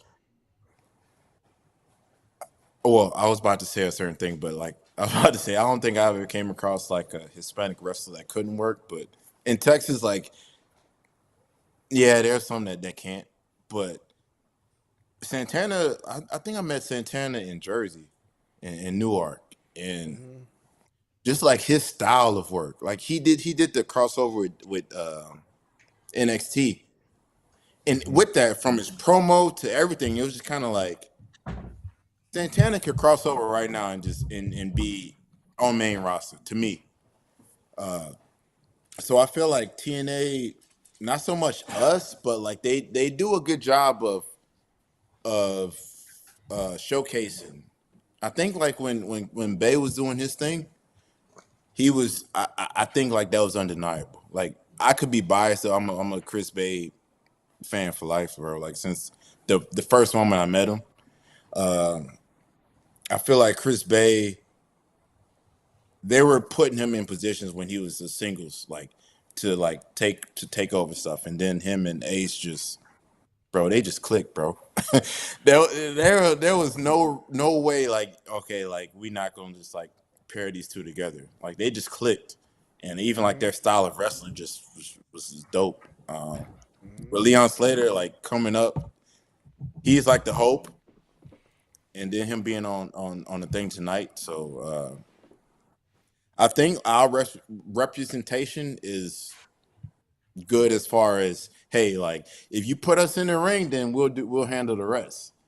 Like when it becomes like backstage politics or somebody saying like, hey, he looks a certain way, then that's nothing. Like in ring talent can't even get past that. I know from experience. You know, and that brings up a good point. I remember, what was it, about a month or so ago, where Javon Evans was saying that they were trying to get him to change the way he talks because he talks with like he's from the hood or like he's Yeah. what do kids call it these days? A YN. That's the one. Yeah, Like he got you're a YN. So they were trying yeah. to get him to change the way he talks, and come to find out, Shawn Michaels in NXT didn't make him change the way he talks. Yeah. But I just have this feeling like if he does go to the main roster, you might feel different. You're in the business. I'm not. Triple H might try to get him to change the way he talks. Nah, I feel like Sean ain't doing, because even though Triple H is like up on the main roster, his baby go always be NXT. So like Sean go always run stuff through Triple H, but even though like if Sean is adamant on something, because I feel like that just works. Like they tried to do that, and like they think it was like a clip where they forgot to cut the tape where Javon was talking in a promo, and somebody said something, and he was just kind of like, "Huh, what?" And I forgot who it was. It was some like blogger who always bashes wrestling. It was like, "Oh, this guy will never make it," and that got a lot of backlash. And now look at Javon, bro. Like, no matter how he talk, like he go look, his style go be that. Like, because I mean, if you look at it, like, I'm not saying like Dusty. Like Dusty had the way Dusty talk. Like, it wasn't like every other person of his style, but he talked kind of like with a cadence like us. And granted, like I'm not saying like his matches were like, oh, like 5-star, like compared to now, but the way Dusty talked didn't overshadow like his in-ring work, and then ultimately it didn't overshadow his charisma or his character. So I think Javon gonna be good, bro. I think that brother gonna be good no matter what, bro. Unless nah, I ain't even gonna put that out there, but like let's just hope he don't mess up. We got a tendency to mess up, and let's just hope he don't mess up. Let's hope no female get involved and mess him up to spew whatever. Because I mean, these are like real things like outside of wrestling that kind of like come with the business, and you just gotta hope like that don't deter him or come in and just cause some stuff. And like that's just like real issues like that You kind of saw pop up. you saw what the old head coach of Michigan is going through. So I mean, it's like you said, it's real life Bro, stuff. he was, I don't know, bro. He was messing up with the wrong thing of I'm know what I'm not gonna even like I seen it and I was just kind of like, bro, like why you so many rules was broken. So many rules was broken what he was doing. So many rules was broken. In the hood, you I mean he pulled the Arian Foster or whatever. You can call other things like well, how the side dish getting pregnant, bro. That ain't. But to me, like I'm just, it's sad to see, bro, because he messed up a good thing, bro. I mean, granted, I don't. I mean, Michigan wasn't that good, but he messed up a good thing, bro. And you hate to see a black man go through that, but like you can't be so pro black man to ignore what he messed up in. Because I think that be the blow black on a lot of us on social media if we say, like Ryan Clark, he would go and say like he's very pro black, but we gotta accept the fact that yo brother messed up, dog. He messed up big time, We're not and perfect. yeah, yeah. I mean, because we they you could cut this out if y'all need to, but like when they'll be like, all right, call like these big dick harlots, like that's what they kind of see us as. And then like we accept that and we think that we can go and do whatever. And it's like, ain't no way in hell, bro. You got from what I saw, the wife was better looking than the side chick. And it's like, bro, ain't no way you going ruining what's at home, bro. Like there's Wife and kids. yeah, kids, bro, like a whole bond, bro. Like there had to be times before the kids that you spent with this woman that made you want to marry her. So then you would go and ruin that with this young chick who's just like, bro, I don't know, dog. Like that kind of blew me for. I can't like. I know like I'm never going like. I'm never gonna like bash somebody for like cheating because I know like that's just like the nature of the devil. But like I I just know like what I was taught and like just certain things. Like I know like certain things got to go through your mind before you do that, bro. Like he went certain steps, and I'm just kind of like, damn, bro. Like he was gonna kill her, bro. And I don't know, bro. That's wild to me. Like that whole situation's wild to me. Like he filed for it, and like I don't want to like kick a black man while he's down, and I'm not. But I'm like he definitely could have took better steps in that, man. Like I don't know, bro. I don't even know like a way to like get out of that he thought he was in. But Ain't no that getting out of that that, that's bro. definitely not a good look for us. That's not a good look for us, especially a black At man in all. power. Yeah, I I mean, can't. you were a head coach at one of the most prestigious. Prestigious, bro. Prestigious football institutions, bro. Exactly. Like, And this is what you is that do. where Tom Brady came from? Yep. Was Tom Brady from Michigan? Yeah. Yep. See, bro. Yeah, that's just foul, bro. And then like I don't know. I saw it on Facebook, but I don't be believing stuff on Facebook, bro. They said like the Instagram chick, the OF girl Mia sorority or whatever, said that he hit her up during a game, DM'd her. And it's kind of like, bro, y'all probably was losing, and then you go DM like this. But I don't know if I believe that because I think she's in Houston, so like I don't believe that he was, unless I see DMs and I'm like, all right, cool. But that's just sad to see, bro. When we're trying to like build our prestige and reputation up. And then there's something like this happening. Yeah. As far as the wrestling world goes, I think it's gonna in order to get our prestige up in the wrestling world or back up to where it should be, I think it has to start with the WWE, the biggest company in the world. I think it has to start with them because they're the ones that people see the most. So like Yeah, seeing like tonight, for instance, you brought up Javon Evans and Leon Slater being on tonight. They showed out. guys, it's big. Oba Femi Obafemi, showed out. Obafemi is probably like I hear like he's big on their radar.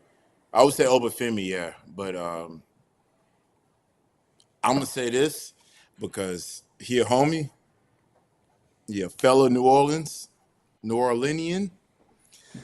I feel once Ricky starts to get to like main roster and start talking, just let him talk his shit. He up there. He I've been might not saying have that. like the steroided out jack physique he got like other people has, but one thing Ricky always had was passion in a goddamn promo. Boy, that boy can cut a promo. I will put him Yeah. up there. I'll probably put him up there with The Rock. Like I would like to see like him and The Rock just going back and forth because there are similarities there, and like I know like they like to pass the torch with stuff, but Obafemi definitely body wise, charisma, everything. Like he's big, but like I really want to see Ricky Starks on the main roster cutting his promos, bro. I think I don't that think they'll have him in NXT for too long. I think yeah, he came in ready for the main roster. yeah, yeah, Definitely yeah. That did. was yeah, because I mean he was doing that in AEW when he got Edge, which Edge was my goat. Oh, he wasn't like my all time goat, but he's one of my goats, and he had Edge just he, Yeah, he did. he had Edge mad, bro. Like Mm-hmm. Edge went out of character allegedly. Like I don't know if that's like. So when I was conflicted, like bro, like I'm cool with Ricky, And Edge just gonna always be like that was if I had a son, like Edge was gonna be his name. So like I don't know, bro. Like Ricky main roster ready already, bro. Like it's just I just feel like that like the main roster is kind of like the OKC Thunder, bro. Like you got all these like dope ass like people. It's just kind of like where you get your playing time at. I mean, granted, Cena lost leaving, but Cena had his own spot. Like he could leave for whatever and come back, just like Roman. Like they could.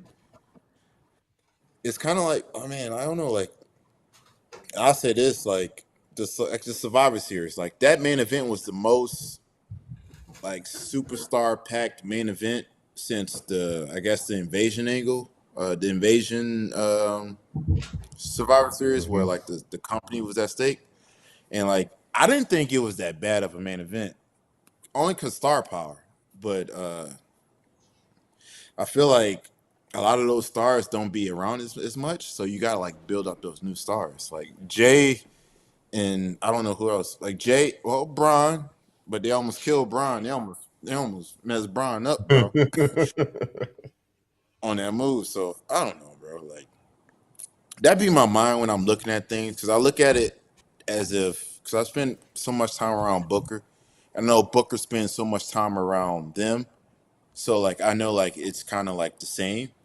So like I look at things like okay, like who's going to be like who coming up next? Like obviously we know like Braun's up next, but like I don't see it personally. But I mean, It's nepotism. If it's me, I'm pushing Obafemi and Javon Evans to the moon. I think like I think that's a given though. Like you put them in the ring, just say hey, do whatever. Like you could put them in a dark match and be like, all right, cool, whatever. Like you heard the crowd tonight, like I mean, it was they sung Cody's song coming out, but then like the first chant was just like the Oba Femi. It was Oba. Yeah, and they was chanting his name. Like I heard, like it's a good thing when you chant. Yeah, him and his walk, bro. Like I'm just wondering where Obi came from. Like was he doing like AEW at a point during the pandemic? Because there was one Nigerian dude who was fast as hell on his feet, and I was kind of like, was that Oba? Like I'm thinking back to it, like was that him? Now, if you thinking of the other Nigerian dude that was in Don't talk WWE, about. Well, he was in AEW. you talking about Uduka? Aduka? You talking about him? No, not Aduka. No. Because I mean, I kind of know him now. He wrestles. Well, I don't know him, but I met him. I know he wrestles sometimes at Reality of Wrestling. But it was like, it was a dude who kind of looked like Oba, but he just looked shorter back then. It was like around the pandemic time when everybody was getting like doing AEW Dark.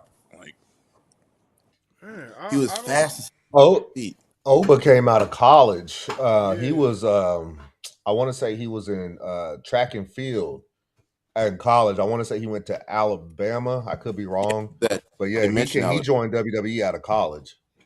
Oh shit. Okay. So okay, that wasn't. There was one dude who was super fast. Like he wasn't good, but on his feet and like I don't know. I don't think I seen anything else from him. But if he ended up being Oba, then I'm like, all right, cool, I could see it. But Oba right now is just like on a run, bro. Like facials, presentation, poses, bro. Like body wise, Oba is like give me Oba and Brock. Oba and Brock. What's the pay per view in Minnesota next year? Rumble when they Is that say like SummerSlam? is that SummerSlam or Rumble? Yeah, one of them. Give me Oba and Brock on his last match. Put Oba It's over. funny you say that because I think it might have been Bleacher Report. They also had said, well, now that John Cena is on, this was like a few days ago, on his way out, the next one should be Brock. Who should retire Brock? And overwhelmingly, everybody said Oba Femi. Of Oba. course. Is it Oba or Gunther? over Gunther. If Yeah. Gunther, but if Gunther takes out both of them, then Gunther's like the new. He's like both of them fused. Like, but then he gotta have the title forever, bro. Like, which I feel he really should have the title forever. Punk winning at SummerSlam was the dopest poetic finish to hit your finish, and he bounces off and then comes back and then you hit it again. Like SummerSlam was so dope, bro. But it was emotionally draining too, because I didn't expect Seth to come back how he did and do that shit. Yeah, he definitely got that off. He caught a lot of folks off guard with what he Yeah. did, Oh, but yeah. yeah, he definitely caught a lot of folks off guard. But hey, he's the visionary. He does stuff like that. Seth is really good with getting you to believe stuff that is not true. Bro, yeah, Seth is my bro. Like Seth was so dope. Even when he was Tyler Black, I used to steal like certain shit from him.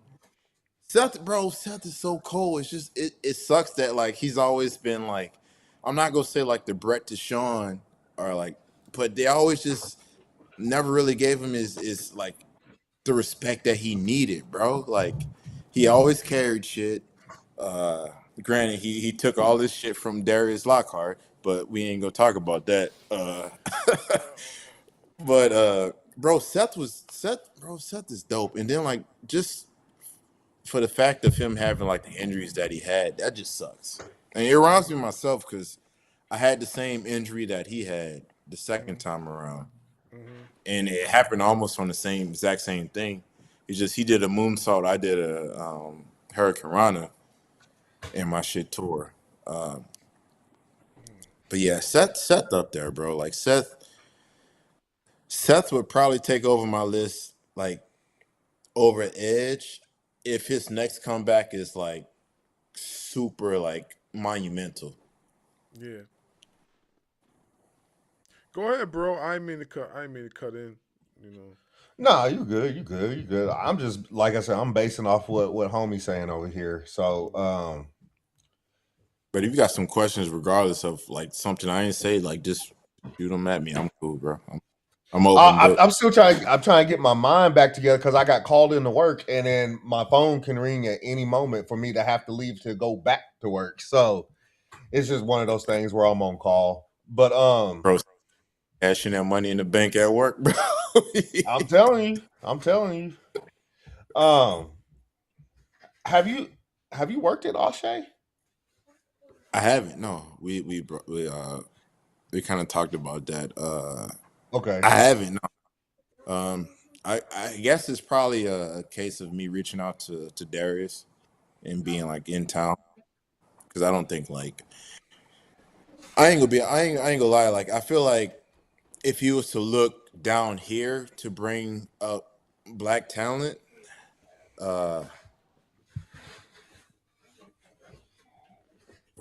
he just moved.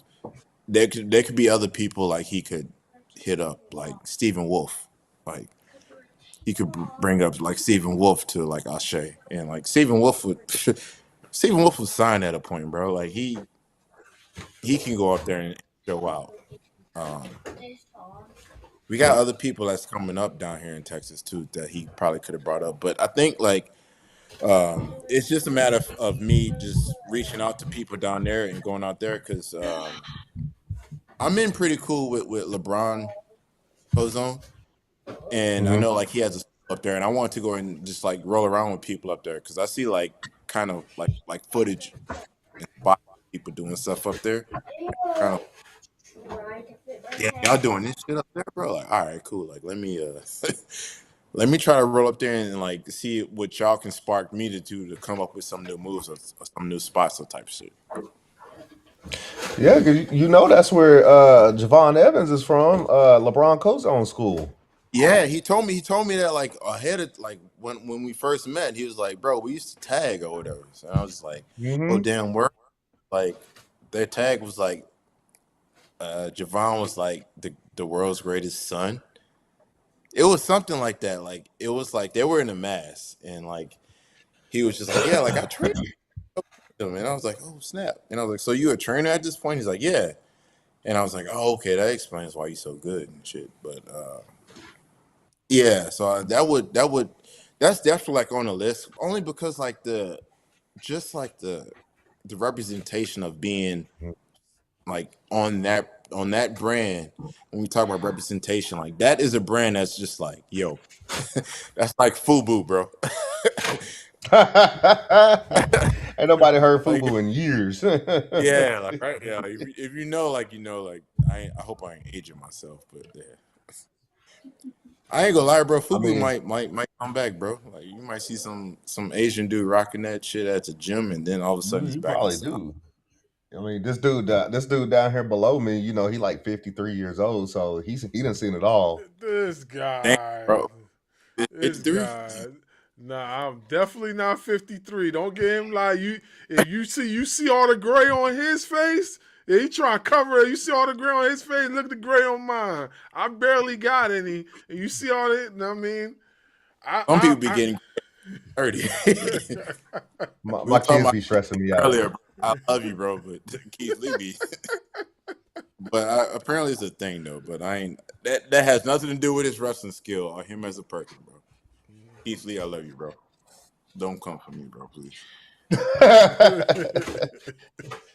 It's crazy because you brought up LeBron Cozone, and if you think about a lot of the wrestlers that went to his school, like they are all over the place. WWE, AEW, TNA. I didn't know. They're all over. But I saw one of the private party dudes wrestling at his school, and I was like, damn, did they come through that too? Like, I think it was the Isaiah. Was he the light skinned dude? I think it was, but I was like, I saw a clip, and then somebody was just going fast as hell, just doing dope stuff, and I was like, oh wait, no, that's old boy from a private party. I was like, and he got like a new dude that they've been using on DPW. On DPW, they use him as a young boy. I forget. I don't know his name, but Hyon first told me about him. He got dreads. He was tagging with him and Calvin. I don't know his name if I hear it, man. Like now I'm tripping. Like what's his name, bro? What's his name? It's crazy because I mean it's up there in like what's his name? Like he got the little short dreads, bro.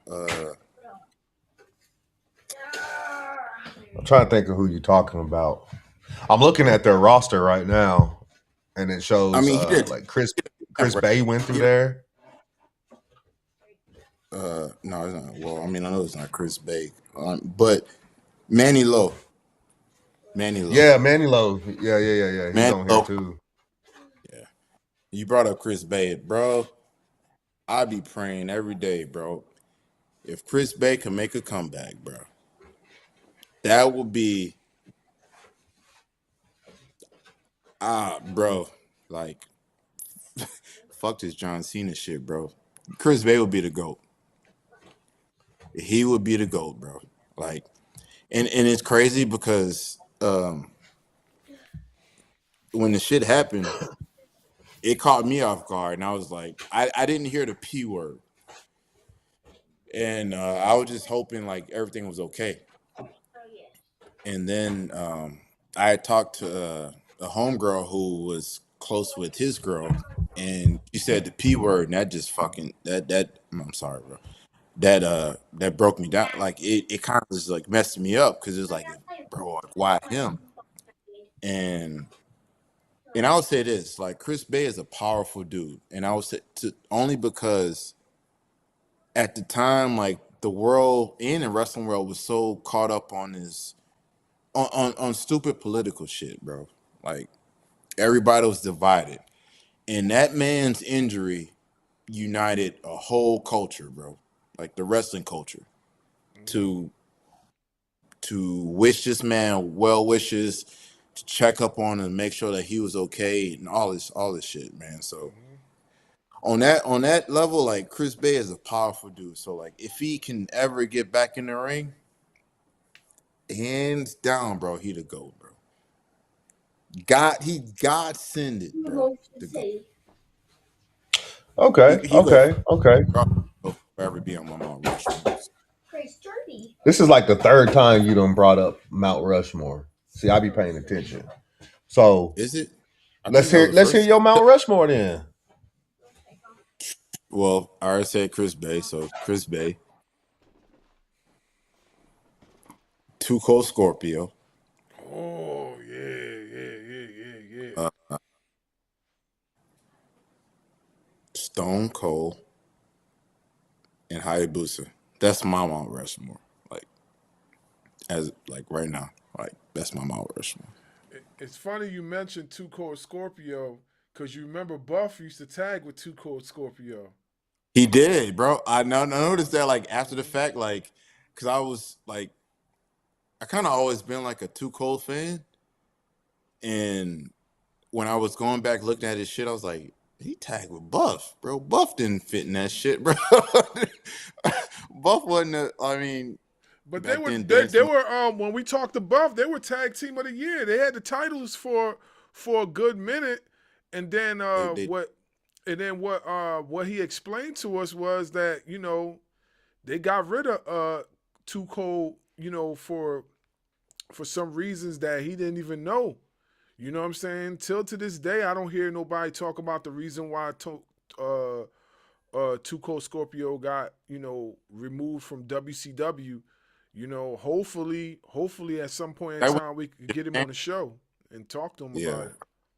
Yeah, I know he going through some shit right now. Yeah. I definitely seen that too. I seen that as well. Yeah, Like I met him at a show in Dallas, and man, this show was fucking crazy, bro. It was Guapamania. I guess at some point, like it was a swap meet that was like a show, but I guess like gangs showed up to the show, so some dude got jumped, and some dude got back in the show for some reason, hopped up on the ring doing like a match, and was like, all y'all that jumped me, y'all come outside, and it went to shit, bro. Like, it was fights, people trying to break their way in. I bring up you brought up Gino earlier. I bring up Gino now because Gino was my ride there. He wrestled Too Cold that night. I was so mad. I was like, bro, like when can I wrestle Too Cold, bro? But I was able to meet him and talk to him and shit, and like he gave me some good like feedback. And like he was looking at my mask, and I was like, bro, like, yeah, I got this from Hayabusa. And he was like, oh, I knew him. And he was giving me like more feedback, and he was telling me, watch like Jushin Thunder Liger type shit. And so we was chopping it up. I got a photo, and I had that photo framed. I didn't put it up in my man cave yet because I feel like that's like maybe once I like retire or whatever, and I have kids. But I just feel like it's very like of yourself. But I did my match and I came back, and there was always fights. There was fights and shit happening. But we didn't know if anybody brought guns in. And Brian Keys was saying he was breaking up a fight, and the dude pulled the gun on him, and I was like, oh shit. I come from my match and I see Gino with his bags and one boot off. He's still in his gear. He's like, bro, fuck that, bro. We dipping. And I was like, nah, we can't dip yet, bro. We can't dip yet because we don't know what's going on outside. All this fighting shit happening around. Too Cold ain't even budge. He's just like, yo, where my money at, bro? He just want to get paid. He not even tripping, man. So that's my Too Cold story, bro. Like, it was a crazy ass night in Dallas where it was a crazy fight. Like, we had to walk this one wrestling fan out because I mean they didn't ask for none of that. And granted, like they probably wouldn't have been touched because they wasn't even like part of that. But like BK was like, bro, they can't just walk out there like that. So like we walked them out and made sure they was good, and it was cool with those people ever since. But that's my Too Cold wild story. So I don't. I'm not saying like I don't believe like this shit. I'm just saying like I don't think I hope he's not guilty, but I can see brother standing up for himself though.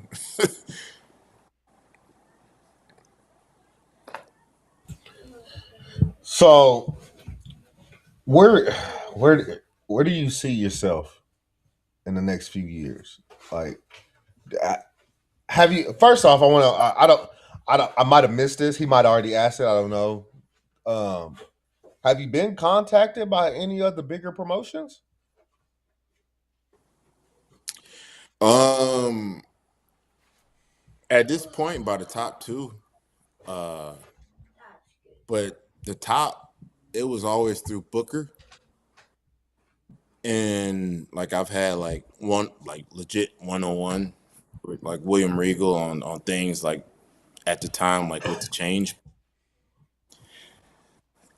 It never formulated into anything like at the time. So like they have this new like ID program, and that's kind of like, bro, like if that was around like when I was around there in my prime, like that would have been dope, because I know for a fact like I would have been like part of that. The only thing was probably like the promos at the time. AEW hit me up. They used to hit me up like to come do whatever, and like I had like a match on Dark, and then like shortly after that I got hurt, so they hit me up again, but I couldn't do it. And then like after that, like there was nothing else I heard from them, and they started using like other people from like Texas, which these people like could probably do something like as far as like Stephen Wolf, Exodus Prime. One dude like I hope he's on everybody's radar. Danny Orion, like Danny be doing some dope ass shit, man. Like I don't think he's on everybody's radar, but like he's been on their radar for a minute. But as far as like post injury, like I haven't heard anything from AEW. So I don't know if they think it's damaged goods or if it's not because I'm not at reality wrestling anymore, or I don't know. But I keep telling myself like, bro, this can't be it. Like at this point, like I'm 37, so like part of me be thinking like, bro, like this is it, bro. Like just go ahead and like lock it up and preserve like the rest of the shit that you got. But I can't submit to the fact that, bro, like I done been through all this. I've been groomed and trained as a kid. Like my dad used to like not be there all the time because he had to work overseas, but he would, when he would come in, he would. I remember I woke up and he brought this ring. He set the ring up and he had the wrestling figures like in the ring. It was on a Saturday, and I woke up and he was just sitting there, and the wrestling toys and the ring was there set up and everything. And it was kind of like, yo, okay. Like my mom and grandmother always went to like shows, so it's just kind of like, bro, like I've been like around this business like damn near my whole life. Like I'm everything but second generation. So I don't know. I feel like at some point, like some way, like I'm gonna be in it, giving back to it. Like if I can't like be in the ring, probably like an agent or something. Or like if I can't do any of this shit, bro, I'm like Vegeta, bro. Like my kids go come up and they go come in and surpass everything that I like. Hey, what daddy couldn't do, hey, hey, they about to come through and hit this. Yeah, I hear you. I hear you. Not for nothing. Like I always wanted to know what it would be like to get in the professional wrestling ring. I always wanted to know what it felt like to take a actual bump. I actually tried my hand at wrestling. I just was afraid of the injuries, and You that's see, and that's what kind of just drove me away, because there were wrestling schools, not far from where I live at now, and I had friends that got into the business, and they were pretty successful at it, but they kind of just bailed out early. You know what I'm saying? yeah, But yeah, I always bro, want. I still want to actually. bro, do it. Like it ain't too late, bro. DDP started at what 35. Yeah, I know, but my thing is, and I told my bro, like, my thing is, like, if I do it, it'll have to be something short lived. Like I couldn't see myself like taking Or all do that. one, Huh? bro. Huh? Do one pod. Do one for the pod. Call out Darius Carter, bro. Wrestle Darius. That you On know our Shay, bro. you You know about to what boost their ratings, bro. Can't you boost know the what you show. know what's crazy, me and bro talked about that too, because like and you probably seen it, like we created AI versions of ourselves and we made our own little we ain't yeah, I got you. Yeah, I gotta get going. Hey, if Okay. I don't get to finish the conversation, man, it was a pleasure getting to talk to you for the Bro, I amount of time I know. did, and hopefully we can set this back up and do it again when I'm not being called into work.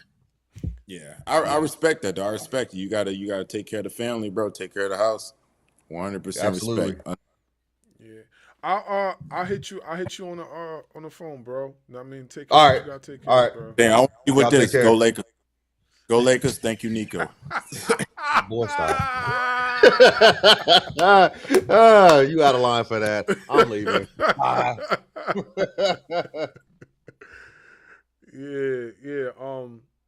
Yeah, like I was saying, like I really genuinely want to do it, just for the love of the art form. But it's not. It is. I honestly can say, because of my age, because we in the same age bracket. Like, because of my age, like if I had kept with it and started like when you started, then you know what I'm saying. Then it'll be something different.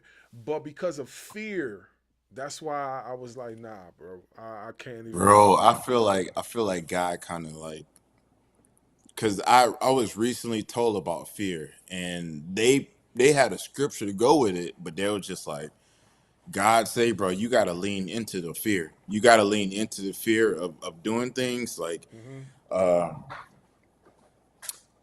will say, like, wrestling, bro, like, yeah, is you are injury prone to doing things, but I promise you, like, it's when you do kind of outlandish stuff, like when you do like the extra stuff, like me going to the top rope for a Hurricane Rana, bro, like that probably shouldn't have been in the works.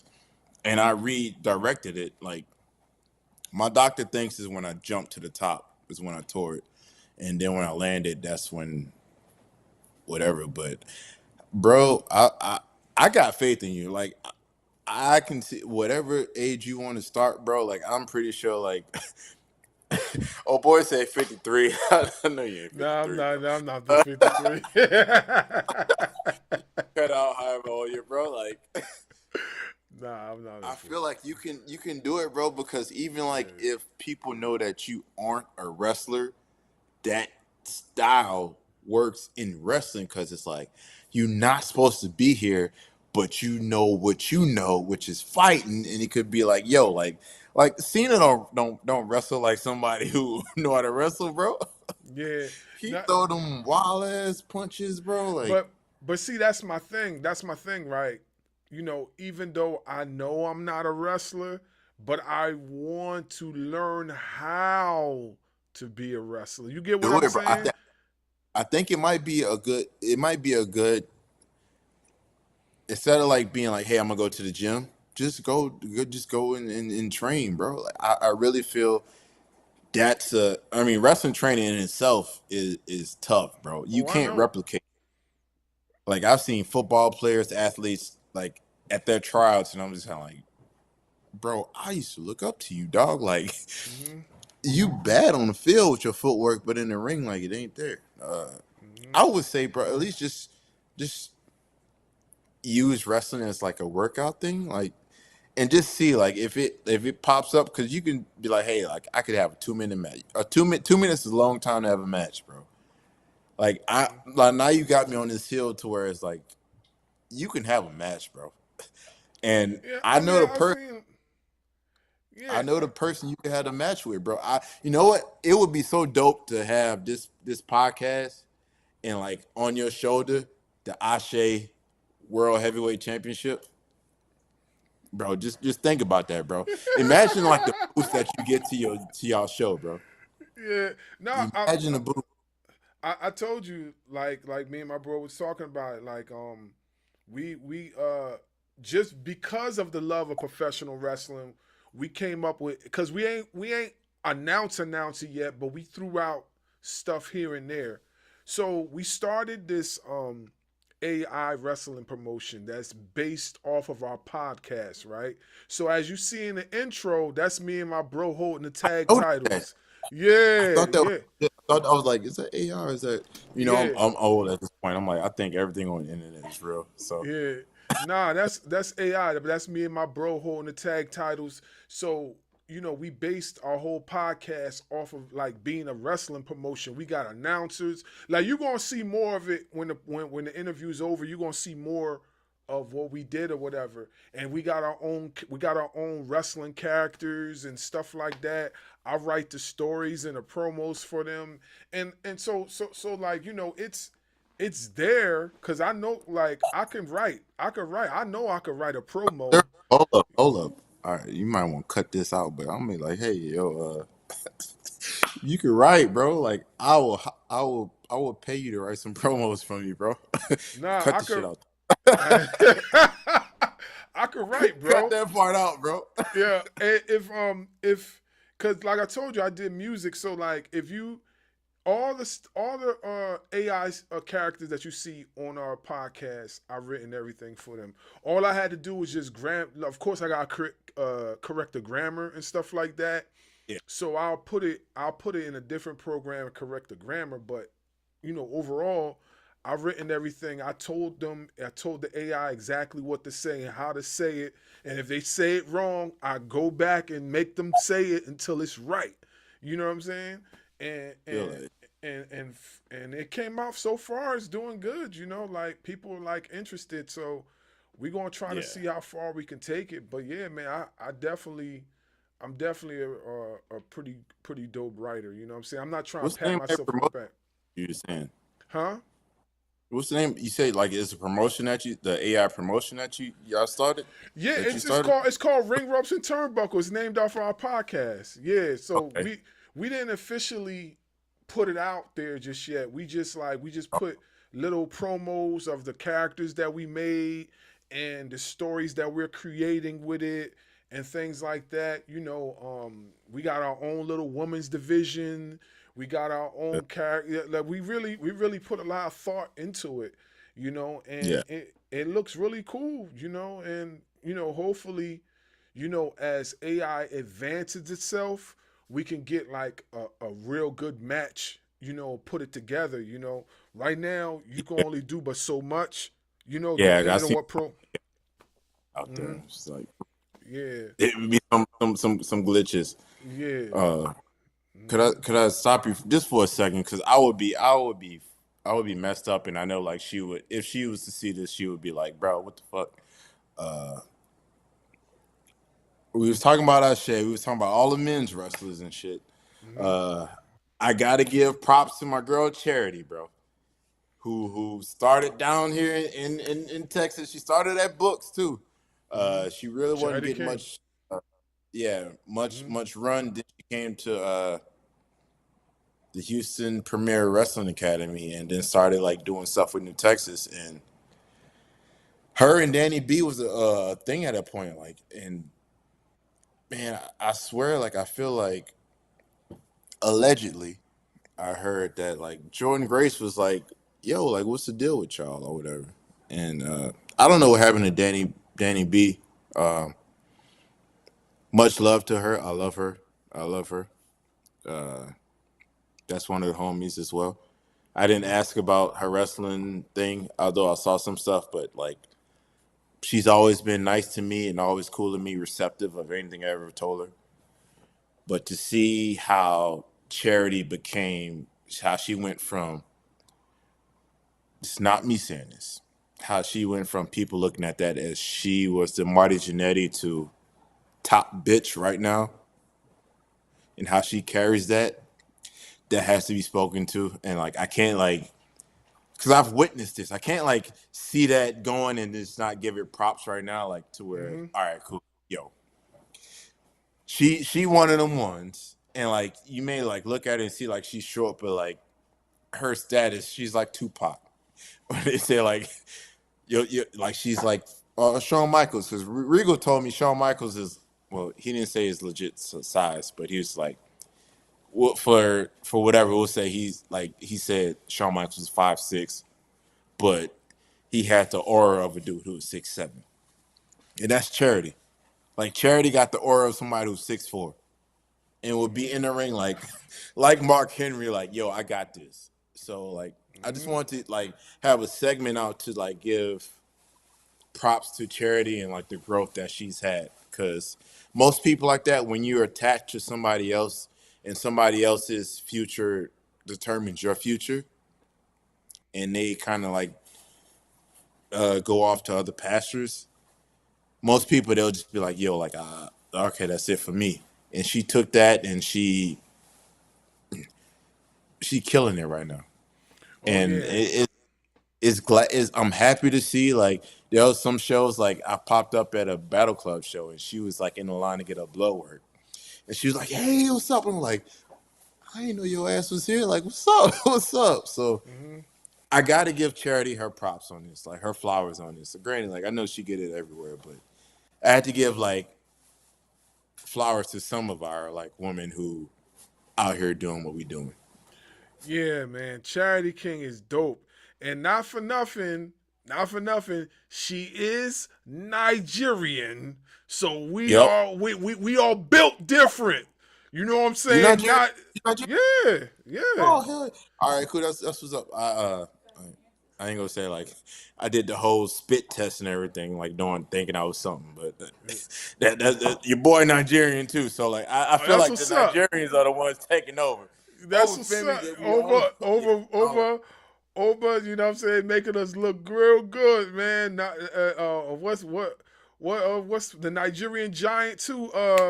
What's his face, man? uh Omas. Yep. Omas. Yeah. What's his name? Apollo the flippy one. Apollo Cruz. Yeah. Yeah, They need to get man. some more like screen. He's still Yeah. signed. Is Yeah, he? he's he recently, I think I recently seen him do something with Japan. Was it? No. He did something with AAA, because you know WWE and AAA are one Oh, under. Yeah, he Apollo did was over something. there. Yep, he's over there. They got him doing some stuff in AAA right now. Yeah, because he was dope too. I think I had a homegirl who knew him, and she was like, "Yeah, I knew this one wrestler," and she showed me a photo. I was like, "That's Apollo Cruz. What the fuck? He ain't no scrub." I was like, "Bro, Yeah. he was." She went to Auburn, so like, I think they met around Auburn, where Auburn's Alabama or Arkansas. Uh, Hold on. I'll be able to tell you. Just one second. I think Auburn is Arkansas, but let But me. that's that's what Cam went, right? That's what Cam. Georgia? No. Auburn? Hold up. Let me look it up. Auburn. Auburn's Alabama.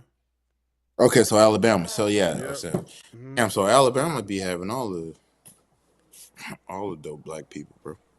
All the Yeah. dope Nigerians go through Auburn. Yeah, Oh, man. Yeah, man. My family's from Akwa Ibom State, but I was born here. I was born in Jersey, but my whole entire family's from Akwa Ibom State. My mother came to this country in '78. God rest her soul. But yeah, my whole family's Nigerian, man. So like, yeah, man. that's dope, bro. That's Yeah, my so Nigerian brother. so when It's funny. I used to have this. I got into a spat with Bruce Pritchard one time, and like I went to this accent, and at the time it's not good now. Because I used to work with a Jamaican girl, and I used to try to mimic her, but it came off as Kenyan or like Nigerian. So then I just was like, I'm the Nigerian nightmare, and I was going back and forth with Bruce Pritchard. He was drunk, and at this point, like I was like, bro, this ain't a wrestling show. Booker not around, so like I'm about to get in your ass if you get in my ass, bro. And we were going back and forth in a roast session, bro. There are some people there who could like attest to this. So I was getting his ass in my my bad, in my Nigerian accent, and yeah, and at the end I knew I got him because he was just like, why don't you use this? all the time. It's like, bro, because it's not me. It's Yeah, not me. Until yeah. later on, I found out that I was like, oh shit, I got some Nigerian in me. So that's that on You'd that. be surprised, man. Be surprised. Nigeria is very, very spread out as far as the culture. You know what I'm saying? Like, It I've, I've, it is. I've I feel like I feel like 90% of us got it. If it's not Nigerian, it's Ghana. If Yeah, it's not we Ghana, yeah, it's definitely spread around here. Yeah, hmm it's hmm and not for nothing too. If you look at the cultural old photos and stuff of different warriors and people that from back in the olden days, and then you look at your facial structure, you can see certain features, and you be like, oh yeah, this is my ancestor, and yeah. and things like Yep. that. So I know for a fact. Yep, and people. I mean, the shit that people kind of make fun of, but like definitely in the nose structure, and definitely like the nose and like the jaw structure. Like I can see some people like, yep, we related. I could tell by the nose. yeah, And people say, "Oh, that's how. come on," but like, nah, like that's just that's our people, bro. And I Yeah. don't see no effect of it because that's all I know. I don't know anything else from it that I've been or my people have been. Like if I was looking to something different, and then you said I would look like something I wasn't, then I'll be like, all right, cool. But Yeah. that's my people, that's my culture, that's my ancestry, and some people should just lean into it. Don't take it as disrespect, bro. Because I just want to say this: we're in an era where race baiting is very big, and people benefit money off of that. And it's kind of like, bro, at a point you do it so much where we're numb to it. So like, if people are rage baiting you, bro, like race baiting you, like just people go say what they say, bro. Like it ain't it ain't that big. Don't feed into it, bro, because they making money off of that shit, bro. Yeah. We Nah, don't need man. to. Nah, man. Honestly, bro, I'm like very proud of my culture. You know what I mean? Like, Like I have an opportunity where I can see both sides of the fence. I see the one side of the fence, which is my Nigerian side. I've been to Nigeria 4 times. You know what I'm saying? Like I know my family. And on my American side, like I have that side too. Like I got a bunch of family in West Philly, you know what I mean, on my father's side, and I got family in the South, deep South. You feel me? So it it that's you know hard. like I have both sides of the fence. My kids know both sides. You know what I'm saying? My Yeah, wife is my wife is Nigerian. You feel me? So like I'm drenched in my culture. You know what I'm saying? Like I could never not you be know, proud of where I'm from. You yeah. understand? So like I don't let none of that stuff phase me, man. I'm proud, bro. Like, and I think everybody should be proud of where they're from, Good. you Whatever you know. get, yeah, whatever your culture is, you gotta rep that because that's you. Mhm. We're in a culture where you people rep stuff, and we see people rep stuff like with the most proud, like arrogance with it, Mhm. and it's like because that's them. Like you gotta like represent like you. You can't just see them and just try to rep what they rep. Mhm. Like my main thing, like I'm always go back to Tupac, bro, because like Tupac was like as a kid, like I love this brother, bro. Mhm. And he was West Side, and I'm like, I'm West Side, like, bro, you ain't even from nowhere. You ain't even been up there yet, bro. We got family up there, but you ain't been up there. Like, you gotta like Yeah. rep your own stuff. And Yeah. so, like, when you do that, it's like, all right, cool. Like, yeah, this is mine. So, like, Yeah. when I do wrestling, it's kind of like wrestling's my. I grew up watching it, and that was like my connection. And so, like, Mhm. yo, I can rep wrestling. I can say whatever, and I can. When all this is said and done, like people who signed people in WWE could say like, "Yo, Q Carter Blaq, he was dope. He wasn't shit. He wasn't ass. He may have thought he was ass, but like he was pretty good." And like most people, from what I was told, I don't like to say this, but from what I was told, most people who are signed now at a point, the younger ones, like they went to shows where they saw me wrestling. So like, or if I've trained with multiple people who have signed now. So it's kind of like you gotta like rep what you have, what you own, what you know. Like we will rep this, or like the Hispanic. Like I look at like somebody like Santana. Santana is the proudest Hispanic dude I've ever seen, bro. Like Eddie embraces stuff, but Santana is like, I'm proud to be this. So like this is me. And like I'm a show this whatever, how I talk, how everything. And I feel like we need some people like from us, like if you coming up in this business, bro, like be proud of what you got. Find out your heritage and figure it out. Cause for the longest time, I thought I was one thing and some stuff wasn't adding up, and we found out, and it's like I'm a whole different thing. And it's like, oh shit, all right, cool.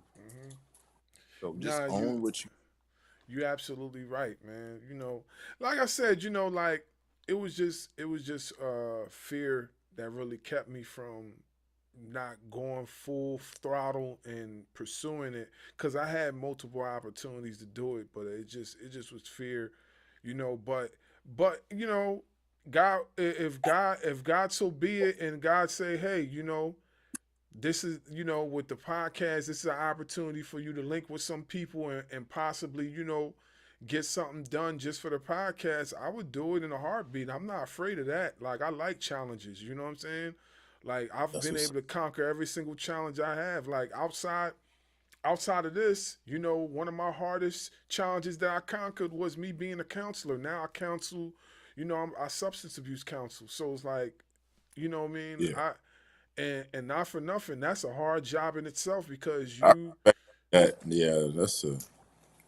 it's a tough job, man. But I'm honored to do it, because I'm helping people defeat their fears of what has opposed them for such a long period of time. I'm helping people defeat them, and I'm helping people grow and be better humans. So when they get back out there, out of the rehabilitation centers or wherever I talk to them at, they get back out there, they're able to do something with themselves, man. That's why I related to what Buff Bagwell was talking about so much, because I understood his story. I get it, because I hear stories like that all the time when I'm counseling. So like, like I'm listen, man, if anybody could sponsor me to get up in that wrestling ring, I would do it. I would do it. You know what I'm saying? I would love to see my kids' face light up. My sons and my daughter light up when they see me. Now my wife might have a heart attack though. Yeah. So I'd be like, oh, she'd be like, oh man, she'd be like, what are you doing? You are hey not man, Roman I know Reigns. some people out there. I know some people out there. My wife would be like, my wife would have an anxiety attack. She'd be like, Imama, what are you doing? What are you doing? With her accent, what are you doing? You are not Roman Reigns. Don't do it. Don't do it. My sons would be like, yeah, dada, yeah. That's all that matters, bro. That's all that matters. Even though you might be sore like the next few weeks. Hey. That's gonna live forever in their mind, bro. Yeah, my kid, my sons will be loving it. My daughter will love it too, because she'll be right along with them. So yeah, Hey, like I said, man, if it's permitted, it'll happen, before I get too old, But nah, I don't think there's such thing as too old, but like if it's, I know some spots out there, and I don't know, like we could probably see something. I mean, I just think like the safest bet would probably be Darius, bro. But hey, man. Yeah, but we'll see. We'll put it up there and see what how the dice Yeah. roll. We'll And put if you need a run in, bro, shit. I'll hop on that flight real quick. It's a 2.5-hour flight, bro. I just know the show time. Like, hey. Yeah. All right. So I'm gonna get to this last question and everything for you. So where is it? I got it right here. I'm gonna just go to this next page. So, and it's funny because the question lands right on to what we were discussing just now. So wrestling psychology, right? So Yeah. describe your training regimen and how you balance the need for physical conditioning with creative demands of developing a wrestling persona. Oh, damn. See, that's the one thing. Like, training outside the ring can't nothing replicate or duplicate training like in the ring. Mm-hmm. So everything like you can train outside the ring, bro. Like I ain't gonna lie, like deadlifts, kettlebell swings, maybe heavy ass squats. Cause my finisher, I have to like pick up people like on my back.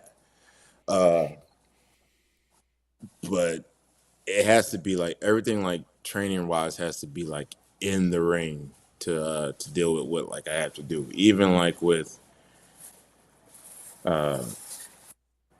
like training for long matches because bro, like you got to think about it. Like was that Muhammad Ali that said like you waste the most energy when you miss a punch? Mm-hmm. Bro, we miss a lot of swings and punches in that ring. Mm-hmm. And then we have to pick people up, slam them down. We get slammed, bro. Like a lot of our energy is taxed before we could do whatever we need to do. So a lot of our training comes. A lot of I would say my training comes from being in the ring, either from experience or like just training like with other people. Like when I brought up like Gino Medina, like training with him, like that was some like the rigorous training outside of like being like in the ring getting my ass whooped. Mm-hmm. So yeah, it has to be definitely like in the ring. There's nothing, bro, like nothing outside. I mean, granted, outside of like weightlifting, just so you can be familiar with picking up people, but like even at that point, like weight in the gym is not like dead weight when you picking somebody up trying to do whatever. Right. Right. So it's definitely like in the ring training definitely gets me prepared for whatever I have to do. Like I really just be in a gym so I can aesthetically not look bad or out of shape for the viewers, Mm-hmm. if that makes sense, bro. Like, Mm-hmm.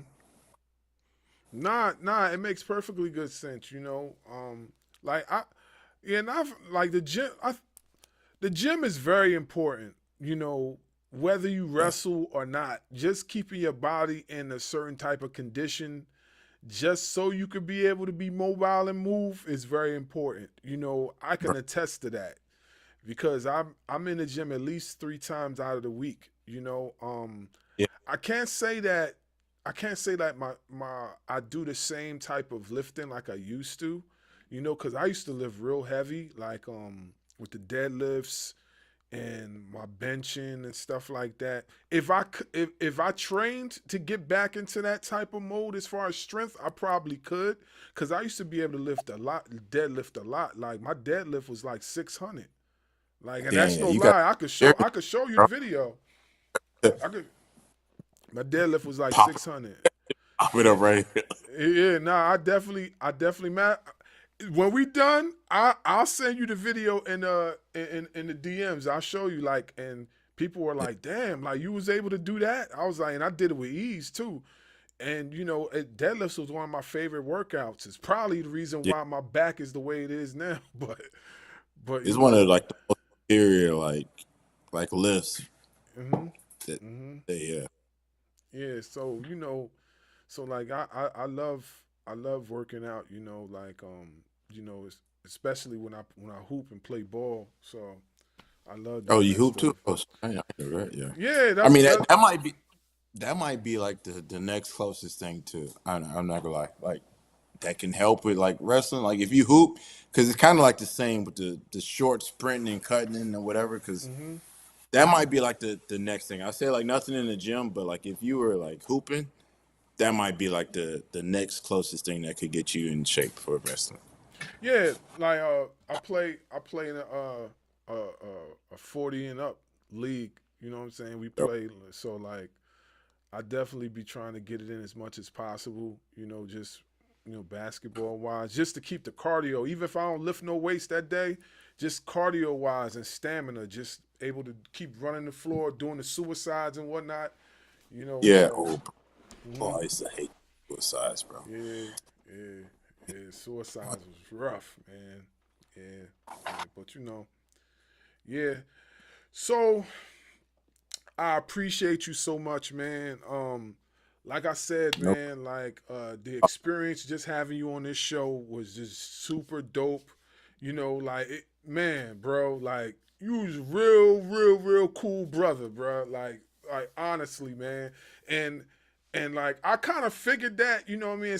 Like somebody that would create a character like that and then evolve into a whole nother character, their creative their creative, just is just off the roof. You know what I'm saying? So I definitely admire that, man. That was crazy, man. Like I'm usually able to figure stuff out like that, and it still didn't dawn on me until later. And I was like, oh shit, that was mysterious. I was Yeah. like, yeah, but I appreciate you, for coming through. There's a question that we usually end off with, and my bro usually does this, but I'm gonna do it today. And the question is, if you could see anybody on Ring Ropes and Turnbuckle podcast, who would it be? But here's the thing: if you could see them, you have to get them to come on the show.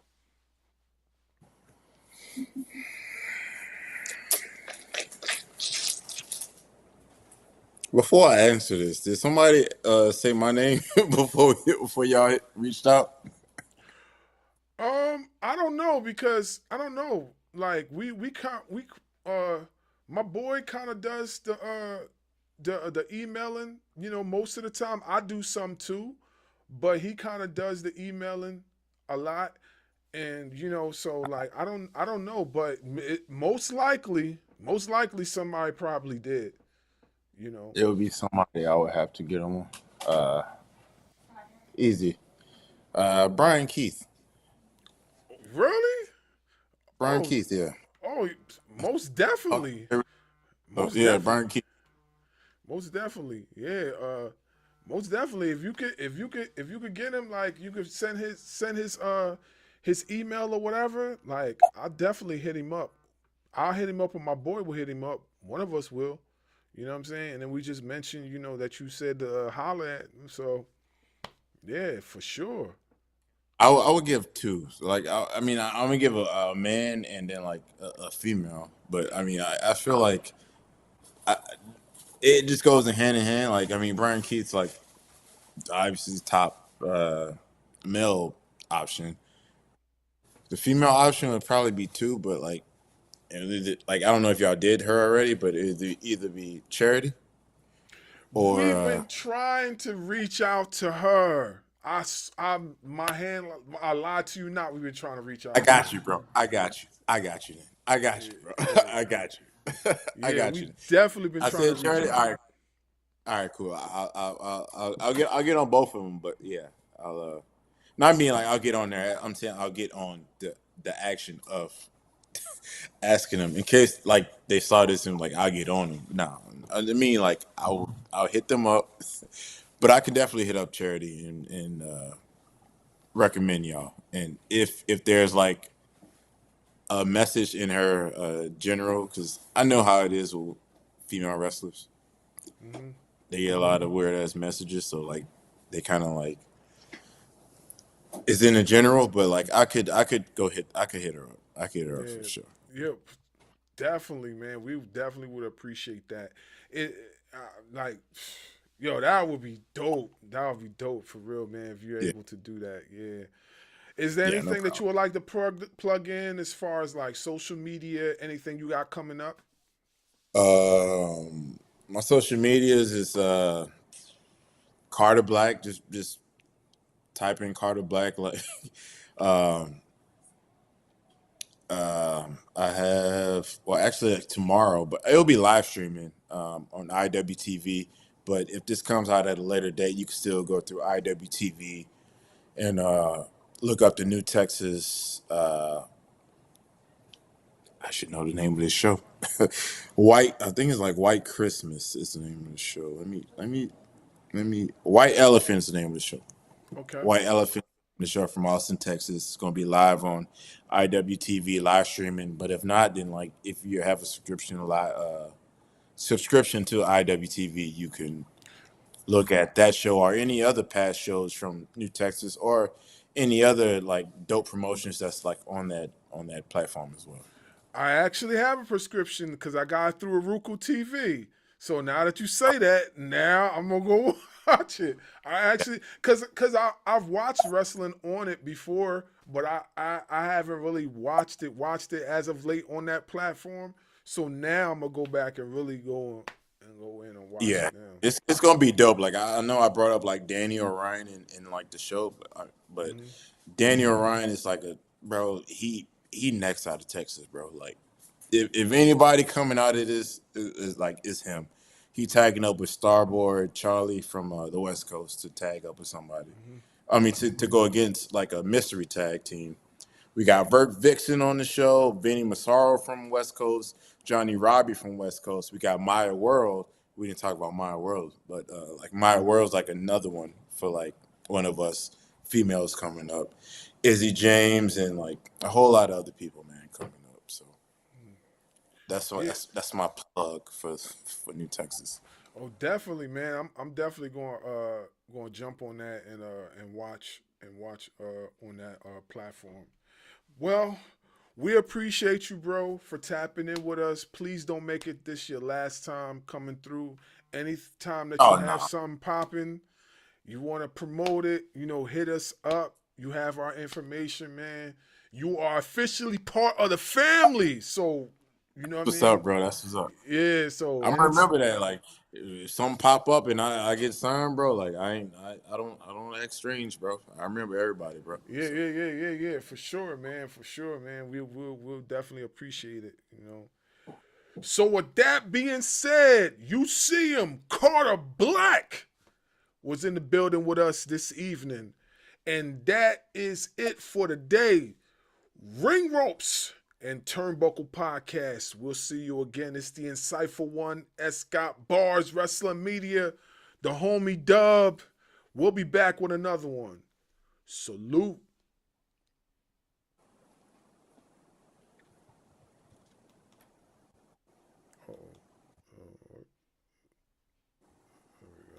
Yo, Robert Mason here, and the fire in this arena is unreal. And I'm Molly Finwick. We are the Ring Ropes and Turnbuckle commentary team bringing nonstop action. And that wraps up another explosive edition of the podcast. Join us next week as the road to the championship continues. This is the Ring Ropes and Turnbuckle Podcast, your home for real pro wrestling talk.